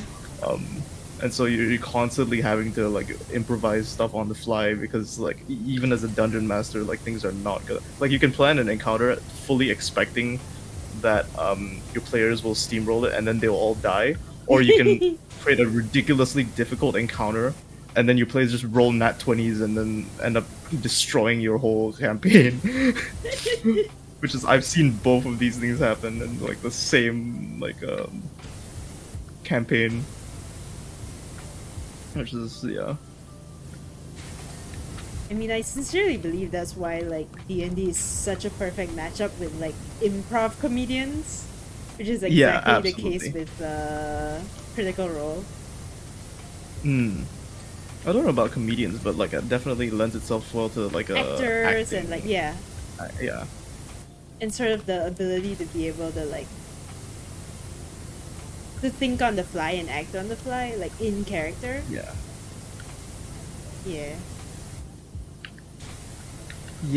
Like I feel like I'm good at like improvising like comedic stuff, but for like more serious like dramatic things like I fall short a little bit, and that's why like I'm hesitant, because a lot of my IRL friends like because D&D is getting more popular now in the mainstream, and there's like, well, I mean, there's a huge movie out about it, but also it's just a thing that's like people are starting to recognize as less of a what a fucking nerd, and like no, it's actually kind of fun.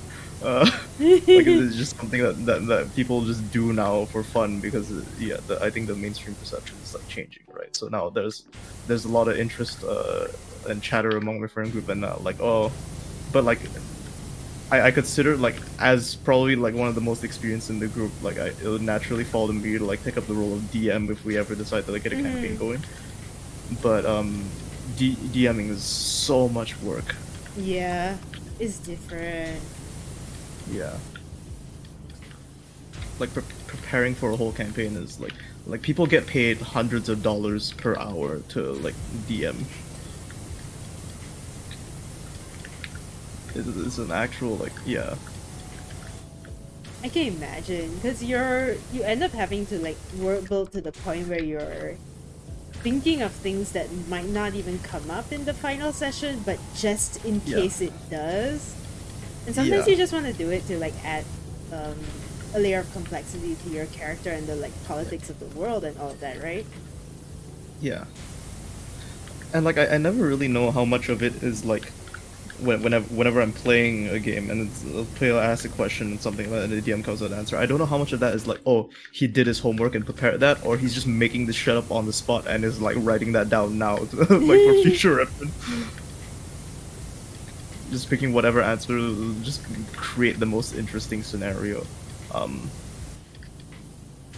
suppose a huge part of it must be improv, but like before the improv can begin. And I think I saw a Matt Mercer video describing like his process of building a world, right? And he was explaining how, you know, some of the things that he thinks of immediately is like, okay, if I want my world to be where the main economy is mining, right? Then I immediately start thinking of like, okay, if the main economy is mining, what is their main export? Like what sort of businesses exist around this town? What kind of people would work in mining? Is there a union? Like I was like, holy shit, dude. And then he talks about like, oh, figuring out like the political state and like who runs this town and all of that. And I think like once you have all those things set up, it's easy to improv a character that fits into that world because you're not technically like 100% pulling from thin air. You're pulling from like your understanding of what this world is like and what kind of character would exist in this world. Which is almost similar to like writing an OC to exist in like in your fanfiction or something. Yeah, I think I would have a lot of fun with like the improv and like voice acting segments, like if I were to take up the role of DM, but just like the building the setting. Like I'm not a writer. I mean, you don't have like I have barely any experience in like creating stuff like originally. Like so much of my content, like right. even like music is like it's all derivative of like mashups and stuff like that. So it's sort of like creating something fresh is definitely a challenge. Like creating an OC. Person says D&D, these nuts dragging.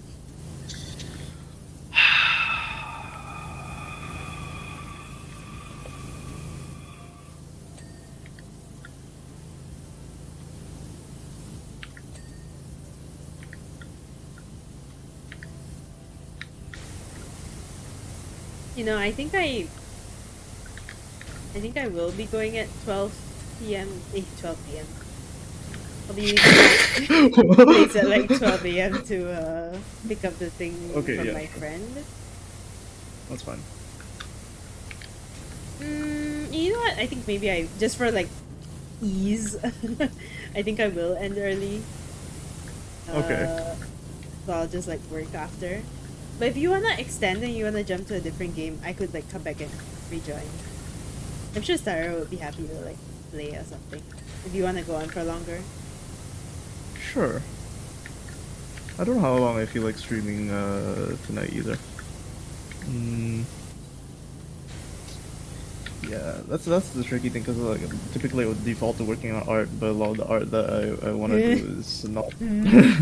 Hmm. It's I not learned my lesson. Ramadan friendly. I've learned my lesson. Oh, but yeah, on the whole, like creating original stories thing, I get it. Like, one of my lifelong dreams has been to write a book. And when I was younger, I was very convinced that I could write like a fantasy book. And now that I'm older, I realize like, yeah, probably not. Like if I ever write something, it's gonna be 100% like some introspective like literature like takes place in real life bullshit. And I don't think I can write fantasy because it's just holy shit, man. Hmm. It's something else.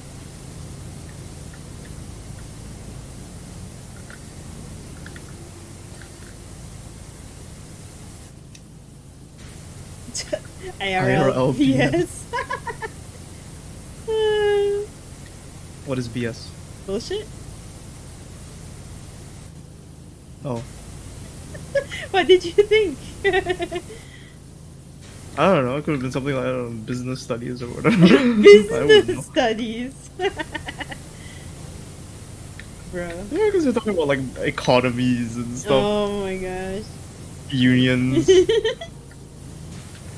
exports, imports, economics, supply and demand. Oh man.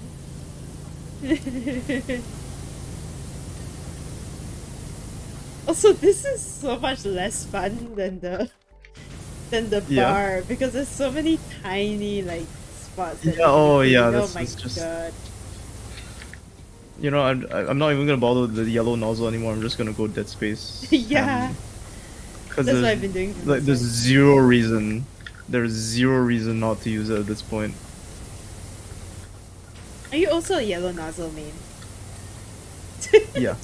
Well, like unless I like have a sufficiently powerful thing and like I'll like a green nozzle or white nozzle if like I feel like I can get away with it without having to do too many passes. Hmm.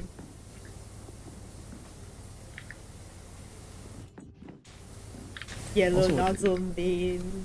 We're like yellow nozzle main. this is literally like we're so close to becoming our speedrunners because they do have the time Yeah. challenges, right? Oh yeah, and the minimal man. water usage as well. Is they limit water usage? Holy shit! Like, well, they don't Oh, limit they it, like but give you're you trying to points use based as on- little water as yeah. possible. Yeah. Oh shit! Q says Fjord, you're too innocent. Business studies. Oh, Because when you say Fjord is not IRL innocent. BS, like, like we never mentioned a bull at any point.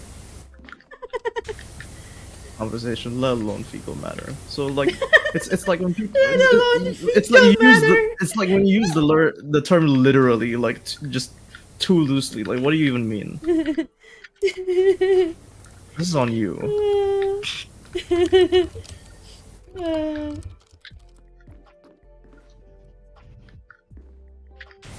Sorry, I'm still losing it. Like, we never mentioned bull, much less fecal matter. Yeah. What do you mean when you said IRL, huh? Oh my god. What is still not clean? Just allow this insight, like, cause this Shinra building is just so, like, it's too many nooks and crannies.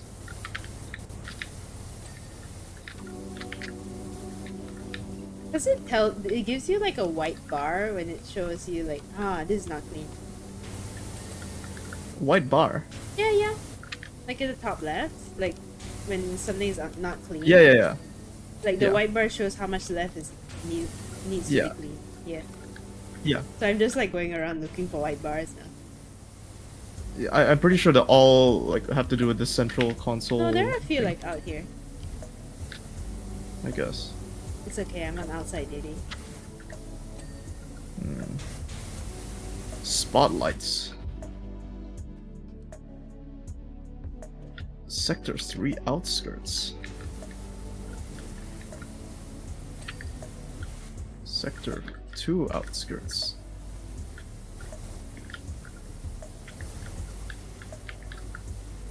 Sector 0 spotlights? Sector 00 no would be... Sector 0.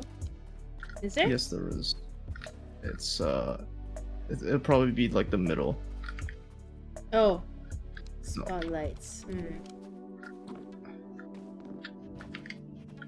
Spotlight. Oh, it's the ones near the bottom. That's one. Oh! Yeah. Oh my gosh. Spartan says IRL is innocent Innocent railing railing license. Bro. What even is innocent railing? Trains? Sure. I did organize a train event. Wait, how many jobs are there? They don't tell you. I have no clue. We've already done 4. Yeah. Okay, the next one is called the Airbuster. Sure, let's go with train.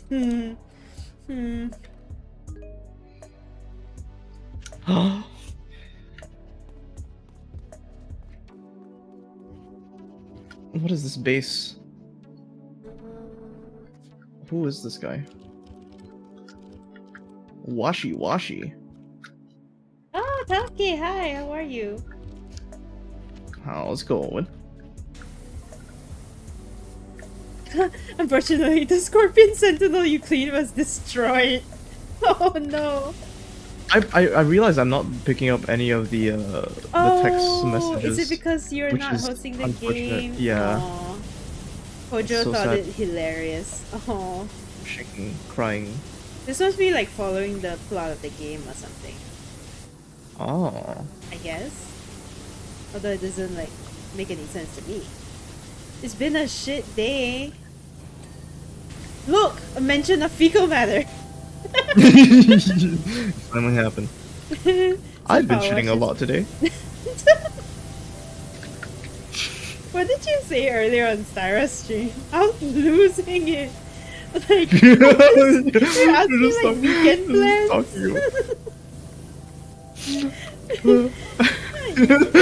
So I was like, what plans you have over the weekend? And then he said something about like do you want to know? And he was like, no. No, like, okay, that's what he said to me.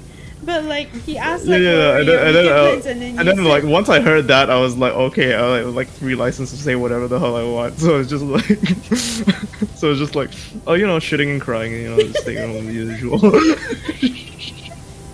and then the pause followed by the what Yeah, did it you was like, say? did you just say shitting and crying? Oh my god. But Tauke, do you have to work this weekend? I feel like that's the ultimate indicator of like how shitty was your week. Does the week carry over to the weekend? Because mine Y'all ever does, shit so so hard like... that you crack your back? Stop! Were I you feel like just... this is devolving into like an actual like Game Grumps episode at this point. You know, I think you and I are sufficient Game Grumps fans that we could convincingly put on like a Game Grumps like imitation episode. Yeah. But like, I would have to be Aaron. Oh yeah, I feel absolutely. like between the two of us, I am like my No, rage. yeah, definitely. Yeah. We have to tap into like my rage level, which is like at the surface, which is very like, and my like no reading of instructions. I'm basically Aaron. I don't read gaming instructions. Actually, though. And then, dude, it's perfect. You can spend like most of the episode giving like, you know, hyper specific facts about things that you like. Yeah, but like, You just have to but the find, difference like, is like your I'm version of, actually like, good at Rush. games. But I'm actually like a good gamer though.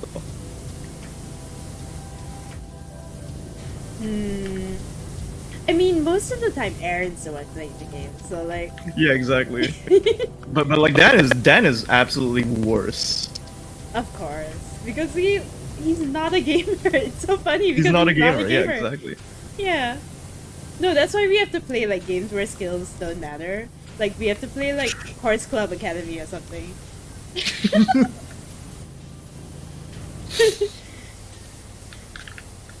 We have to play like some absolute like ass PS1 emulator like game. Oh god. Oh, I want to try the those like PS1 like D-makes. Where they like the Bloodborne PS1. Oh yeah. I saw somebody they do like a Bloodborne. Yeah. Yeah, PS1 style remake, and they're also making Bloodborne Kart, which is like insane. I haven't Kart, like played... Mario Kart. Yeah, like Mario Kart with Bloodborne, and the PS1 graphics style, and it actually looks like kind of sick. But I haven't played Bloodborne all the way through. Like I think I first played it. Well, it's a PS4 exclusive, right? And I think I only had the time to like play through the first boss, and I beat the first boss, and then I gave up on the game. Just because I didn't have time. Oh no. And I do want to get around to it someday because now I've been picking up more like Souls-like games. Like Sekiro was probably like one of the first big playthroughs I did on my channel, but my computer was not able to like handle the game and like streaming anything more than like 20 pixels at the same time. Play Doom, but on a toothbrush display. Play Doom on a hard washing machine. Play Doom on a Tamagotchi device. Person says technically it would depend on what the standard for good is. We have to play like the shitty Shrek Mario Kart game that was like god. Yeah, that's the level of games that we have to play if we ever do like a Game Grumps. Someone recommended Garfield Kart to me. Oh, that would be perfect. Like that's how shitty we would have to go.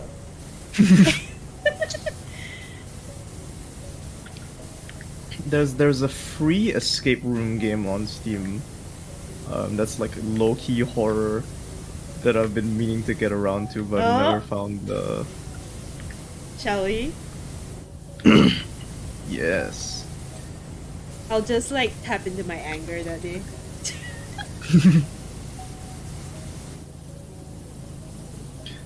I think playing horror is also fairly interesting. I don't think I could like do like a full-on like Outlast, for example. Because I did try playing Outlast, but one, I'm a big wuss, and two, I don't think I'd be particularly entertaining watching a horror game just based on like what I've played so far, like the Dead Spaces, because I'm fairly like stoic, and so like even in the face of a jump scare, like I will just like freeze. Like I will fight the instinct to like scream. Like screaming isn't like my first instinct. And so I will just like freeze up and then deal with the situation. Does it have VR? Does what have VR? The escape room? I don't think so. It's a shitty free game. I don't even know how long the playtime is. I think it's probably like less than an hour. Shitty VR port. Oh god. No, like the Room, like that series of video games, like, you know, like the Room is a VR port. Tommy Wiseau is making a new film. Oh really? Have you watched the Have you watched the No. Oh my goodness, you absolutely need to watch. I think we've talked about this as like, it should be a watch party, but bear in mind it is an 18+ film, but it is not done well. That's why it's so funny. We should. Because I've been meaning to, but I feel like it would be excruciating to watch alone. Oh yeah. No, I think absolutely you could watch it alone. I made a mistake of like going to a theater and that being my first experience with the movie. No. Yeah, because it's such a cult classic that so for okay, so for those in the chat without context, The Room is a 2000, I want to say either 2003 or 2008 film by Tommy Wiseau. That's like a romance drama thing, but it was like... Not to be confused by like Brie Larson's Oscar-winning performance in Room. Yeah, not to be confused with that. but it's such a insanely like the circumstances surrounding the movie's production were just so bizarre that the movie turned out like really bad, but like in a way that's like absolutely fascinating. And so a lot of people watched it and it became like an unintentional like comedy, and like really cult classic. Is probably like The Room is the quintessential cult classic because like what the movie is going for and what the culture around the like fandom of the movie ended up becoming is just so like bizarre, right? And so if you go to a theater that screens The Room, it's most likely like catering towards people who already love the film. And that means like you go into the movie and there's gonna be a set of rituals that everyone's already just is kind it of like fucking in on. going to watch like Rocky Horror? Yeah, something like that. I haven't watched Rocky Horror, but when I brought that up, like someone immediately brought up Rocky Horror as an example of that. And yeah, it's very similar. Okay, it is 2003. 10 years ago, by the way. Yeah, 20 years ago! Holy shit! Yeah, this is why I'm the one that's good with numbers.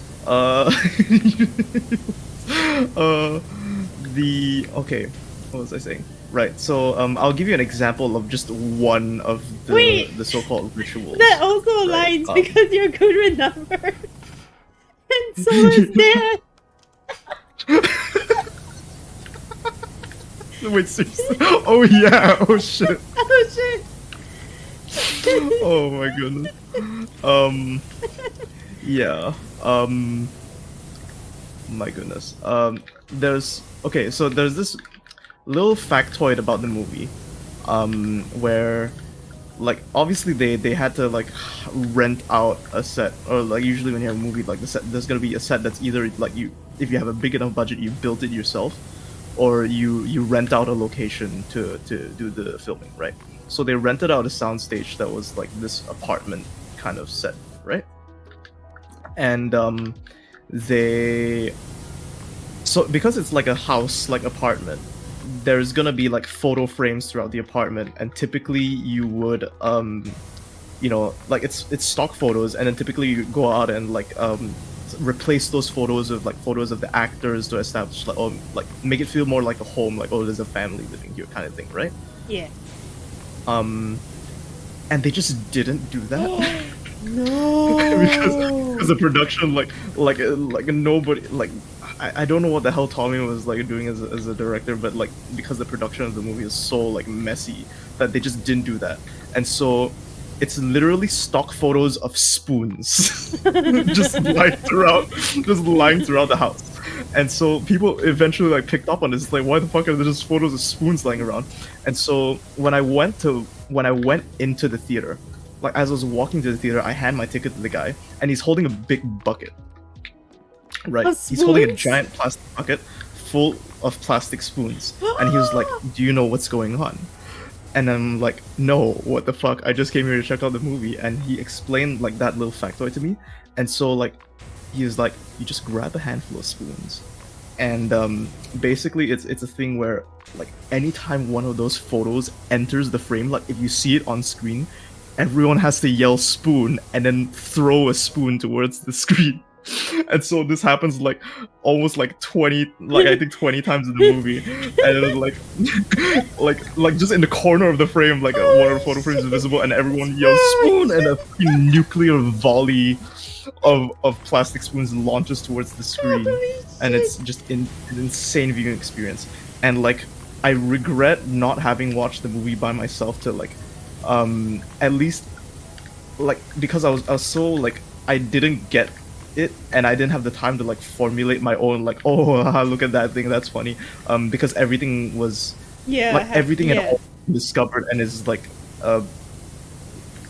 sort of the enjoyment of watching it with the crowd is the rituals. And so like all of these things were like, the whole movie was just inside jokes that I was not privy to. And then the next year they screened it again, and then I had a much better time because I already knew what was going on. This is like the equivalent of watching the Frozen sing-along version for the first viewing. Oh yeah, absolutely. It's like a sing along. There's like even certain parts of the movie where like you have to yell like certain like heckles. There's a part where it's a really contrived sequence where Tommy like bugs Tommy, the main character, or his character's name is Johnny, right? And then he like supposedly bugs his phone by like hooking up like a cassette tape recorder to the phone. I don't even know how the hell he plugs that in, but like during that sequence, like it's customary for everyone to just like loudly sing the Mission Impossible theme, like as he's just like plugging these things. Oh my god! Dun dun dun dun dun. Oh my god! Which ties into because I'm rewatching all the Mission Impossibles right now, so I'm just finding that extra funny. So like if you do watch the movie, I mean watch it with you can watch it with like a couple friends, but like I would also like say it like absolutely watch it by yourself, like like take it in and then like come back and like you can talk about it with people. That's perfectly valid experience as well, because there's just so much to process in the film that it's endlessly like rewatchable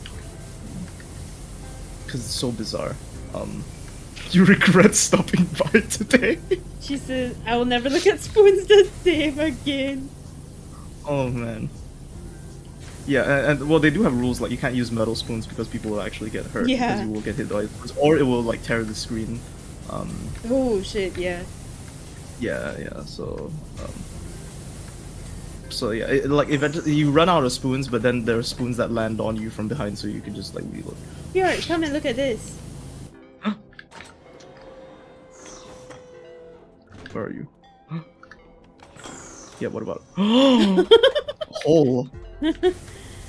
Holy. Hole. Holy.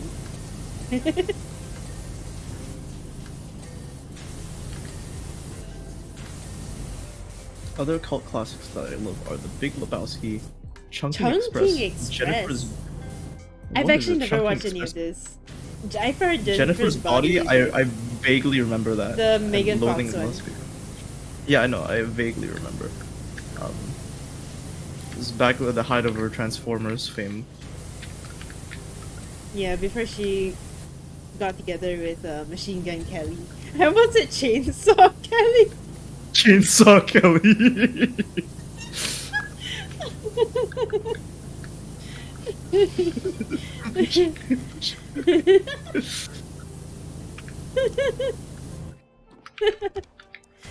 Oh my god.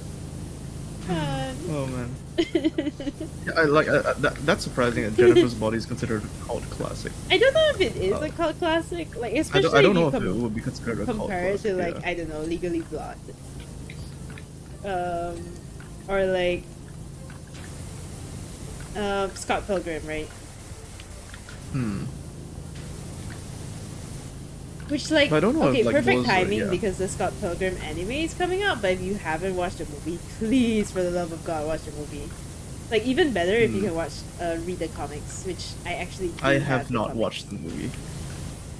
You have not watched the movie? Shall we do a watch party? Not in full. I've seen the clips, bits and pieces, but I've not watched the entire movie.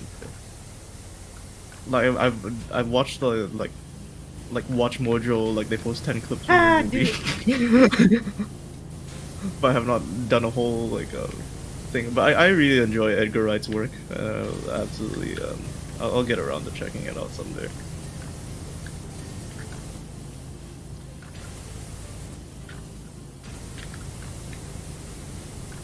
A cult classic is defined as a flop during its release, but it got popular over time.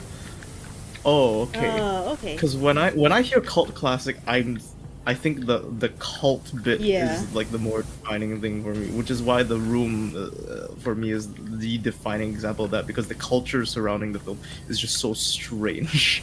I mean, I guess it would like you have be a cult classic as well because it was definitely a flop, right? Oh, absolutely.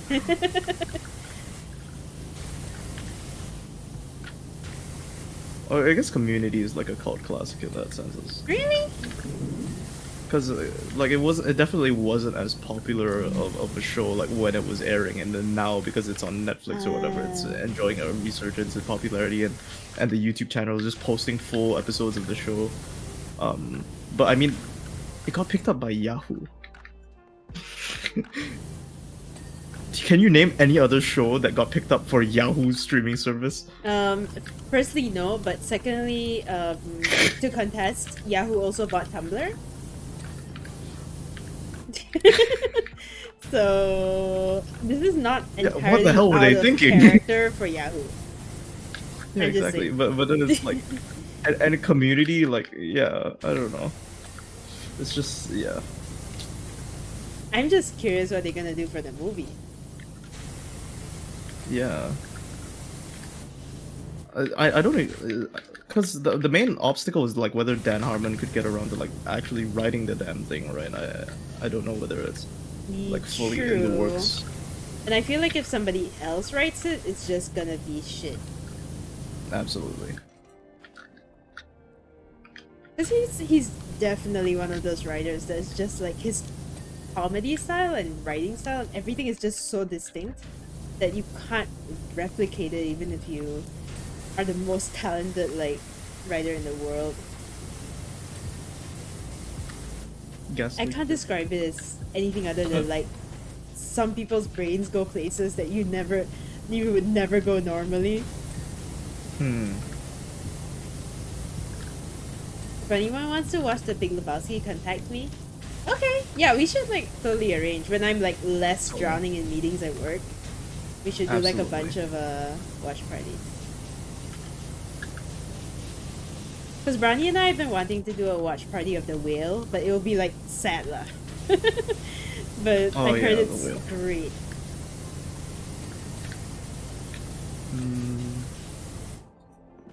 The guy even bought cameras. Yeah, like the funding of the movie is just such a weird thing. And the disaster artist, like I'm talking about The Room, the 2003 Tommy Wiseau movie.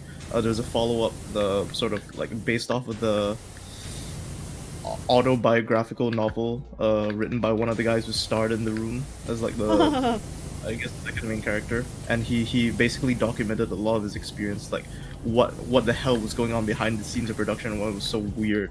And like Tommy Wiseau funded like basically the whole movie himself, and nobody knows where the money came from, and nobody actually knows for certain like where he's from, because he claims he's from New Orleans, but he has like a very like I don't know, like Eastern European accent. It's just he's such an enigma, right? He could have been an alien for all we know. Absolutely, and like from the just watching the movie, I feel torn because I enjoyed so much, and there's so many things that I like unironically like want to quote, but I know that 90% of people like won't have any clue what the hell I'm talking about because it's so awkward. But that's why it's so funny in the movie. Okay, I need to watch it. The movie got it. Did The Room get Oscars, or did Disaster Artist got Oscars? Hold on. Smartson said I literally watched Law and Order SVU on Facebook now. It's exclusively on Facebook now? Like Facebook legit? is just like they just repost clips of like TV and movies. That's the content but, like, meta right now. It's pirated. It's not like yeah, legit, right? Yeah, and they like put like the captions like above and below. Yeah. Like that's a plot that some reason like a policeman goes like to jail or something like that. I don't know why that was the most original thing. Policeman goes to jail. Oh man.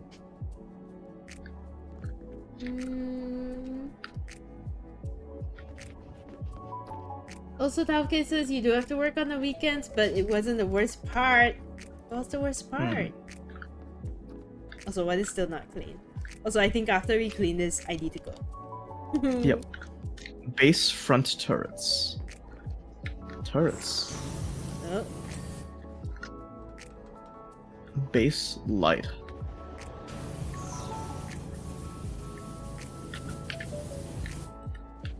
Base. Oh. That's the class. Yeah. Shoulder beam launcher. Shoulder guard. Climb this thing. Tank buster vent. Vent. Is the bottle? No. Shoulder beam. Oh, this one. Oh, it's Where's the here. tank? Or is the tank buster like the chest beam? Okay, got it. Vent? Okay, it is the tank buster. Yeah, so the vent is probably... I don't know, it looks like it would be this, but... Is it inside the... It's possible. Tank buster cannon? Vent? Vent might be at the back. I don't know, I feel like it's maybe this side thing. But... Tank. I also watched Blue Blood Scorpion and a few other series on Facebook. Yeah, the exclusively rookie to- is... Oh, okay, I found it. Oh! Yeah, it's this thing. For whatever reason.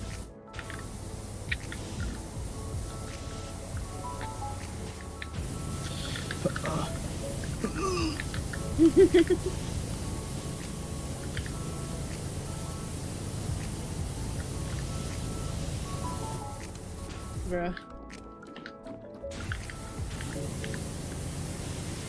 Is it not this side, maybe? It is on this side because I see the white bar.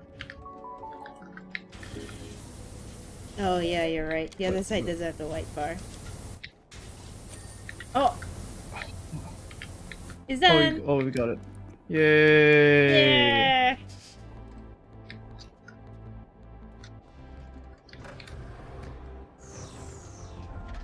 Nice. Nice. Oof. Wait, is that it? I don't know, is there more? It doesn't Five say sta- there's any new ones. So Did five... we yeah, actually five finish sounds it? about right. Wait, hold on. Midgar, DLC, PowerWash. Because the Tomb Raider one was also 5 packs. Yeah, I mean, that's five it. levels. 5 new levels. Huh. Yeah. We actually finished it like in time. Yeah, right Huh. on 15 minutes early. 15 minutes early. Huh. Okay. So, I guess that's Yeah. it for me tonight because I gotta go and pick up the wedding outfit from my friend's place. Luckily, she lives like 5 minutes away, so I'm good. Alright, cool. Are you gonna go on? Have you thought about it? Yeah, I could probably like switch to art or like Baba is You or something. I don't know if I want to brain tonight, but I could brain a little bit. I don't know if Stara would be like up for anything. But I don't know if you're up for like co-op games How right do now. I start a poll?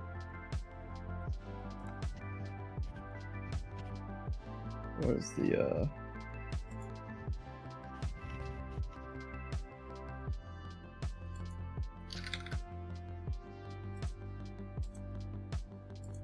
Alright, I can add that quick action.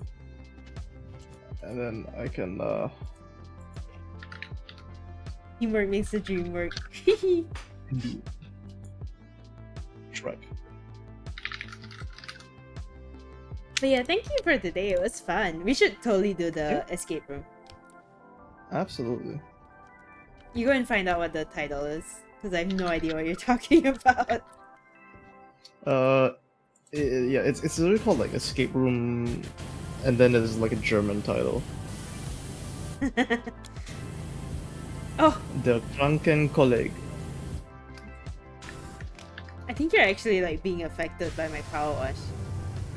Yeah, there is knockback.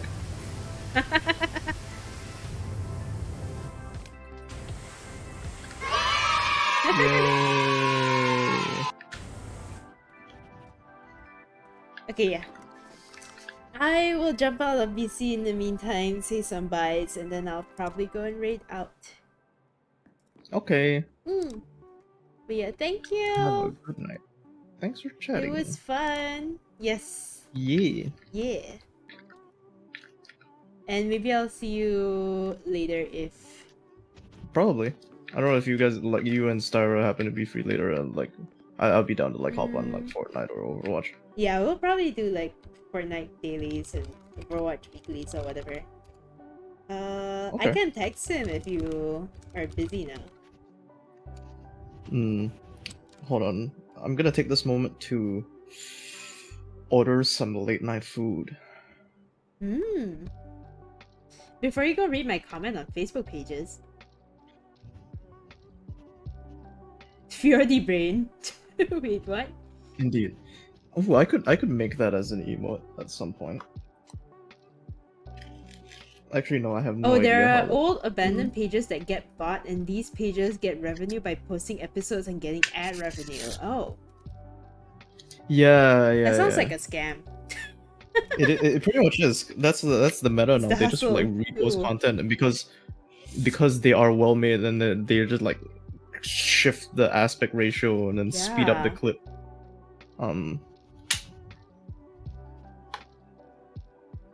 Well, it's just straight up piracy. Okay, but yeah. Votes are in. Time to switch games. What are you switching to? Baba is you. Okay. Well, I'm gonna chow first, and maybe I'll see you later then. We can text about this to see. Sure. And coordinate offline. Okay, bye. Thank you. That was fun. I wasn't expecting us to like complete everything. It's kind of crazy how fast it goes by with like 2 people, and we were using like the most powerful washer, so it admittedly went by very, very fast. Because we've only been live for like slightly less than 3 hours. Drive safe now, thank you! Not gonna lie, the episodes are very well edited to the point that they don't get taken down. Yeah, I have to assume that they like cut out a bit of like the breathing room in between, so it just gets to the meat of the episode. But like, it's a lot of shows that I've never watched before, so I can't really tell like what is real and what is not. But yeah, anyway, I've already decided who I'm gonna send you guys to. But firstly, let me shout out Fjord one last time. I'll probably be over on this stream slightly later if you wanna come by and chat. But for now, he's gonna be playing Baba Is You like, for a while. Oil appear on the walls out of nowhere. I need to go and watch this cutscene. It looks so bad. Hello?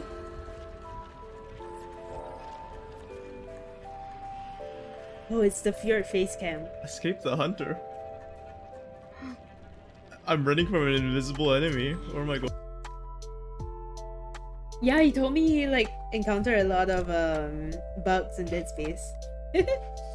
So yeah, please go and drop Fjord a follow. He not only is he one of the new members of the Chum Drinkers, but also I just really enjoy Fjord's company. He's a great time. I can't wait for us to do the escape room and our bad like Game Grumps impressions. Like genuinely, like the amount of overlap and interest between Fjord and I was completely coincidental but very welcome. Like we both love Game Grumps, we both have like the same favorite member of BTS. And that's just like the beginning, but anyway. So yeah, I'm actually going to send you guys over to Piatsim because I think there should be quite an overlap in terms of like who is watching Fjord right now, or maybe not, not sure. Would you guys prefer to go over to Fjord or... Actually, yeah, you know what?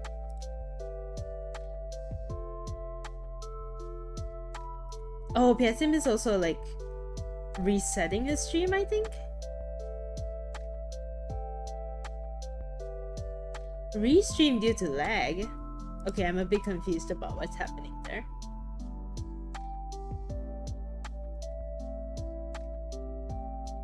It's okay, we can do a general like shout out for all the chum members.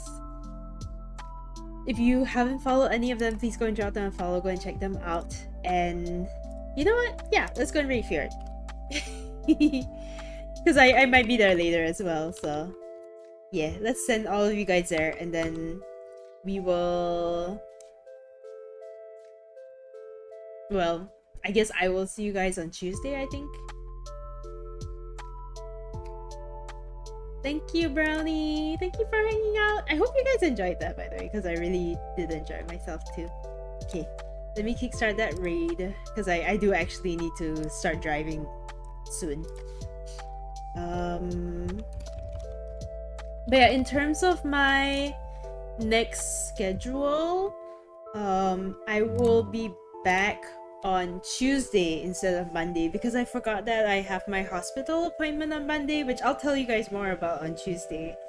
But I decided to give myself like the day off from streaming on Monday, so I'll be back on Tuesday for Horizon, and then next week we'll have a bunch of cool stuff as well. It is Cabaret launch week, so we'll be featuring Cabaret I think the day after launch. The Cham like announcements and everything should be up really soon. Next week is also a really special forecast week because it's gonna be the anniversary of Syra and my first like Fortnite collab together. It's not gonna be the anniversary of Cham or anything, not yet. But it'll be like the anniversary of our first collab together. It was funny because he traced back like the first tweet announcement of us like collabing, and we decided to just do like a solo like forecast episode and forecastery. It's not even the forecast like anniversary, it's literally just like Fortnite Fridays before it was Forecast Fridays. But anyway, yeah, lots of things happening next week. Schedule will be on Twitter and Discord as usual, but I will see you guys on Tuesday then for more Horizon, first things first. But yeah, thank you for hanging out today. Hopefully I'll see you guys on Fjord site later. Take care, have a good weekend, and I will see you guys. Oh, and yes, if you want to check out my shorts, I have shorts. Okay, bye.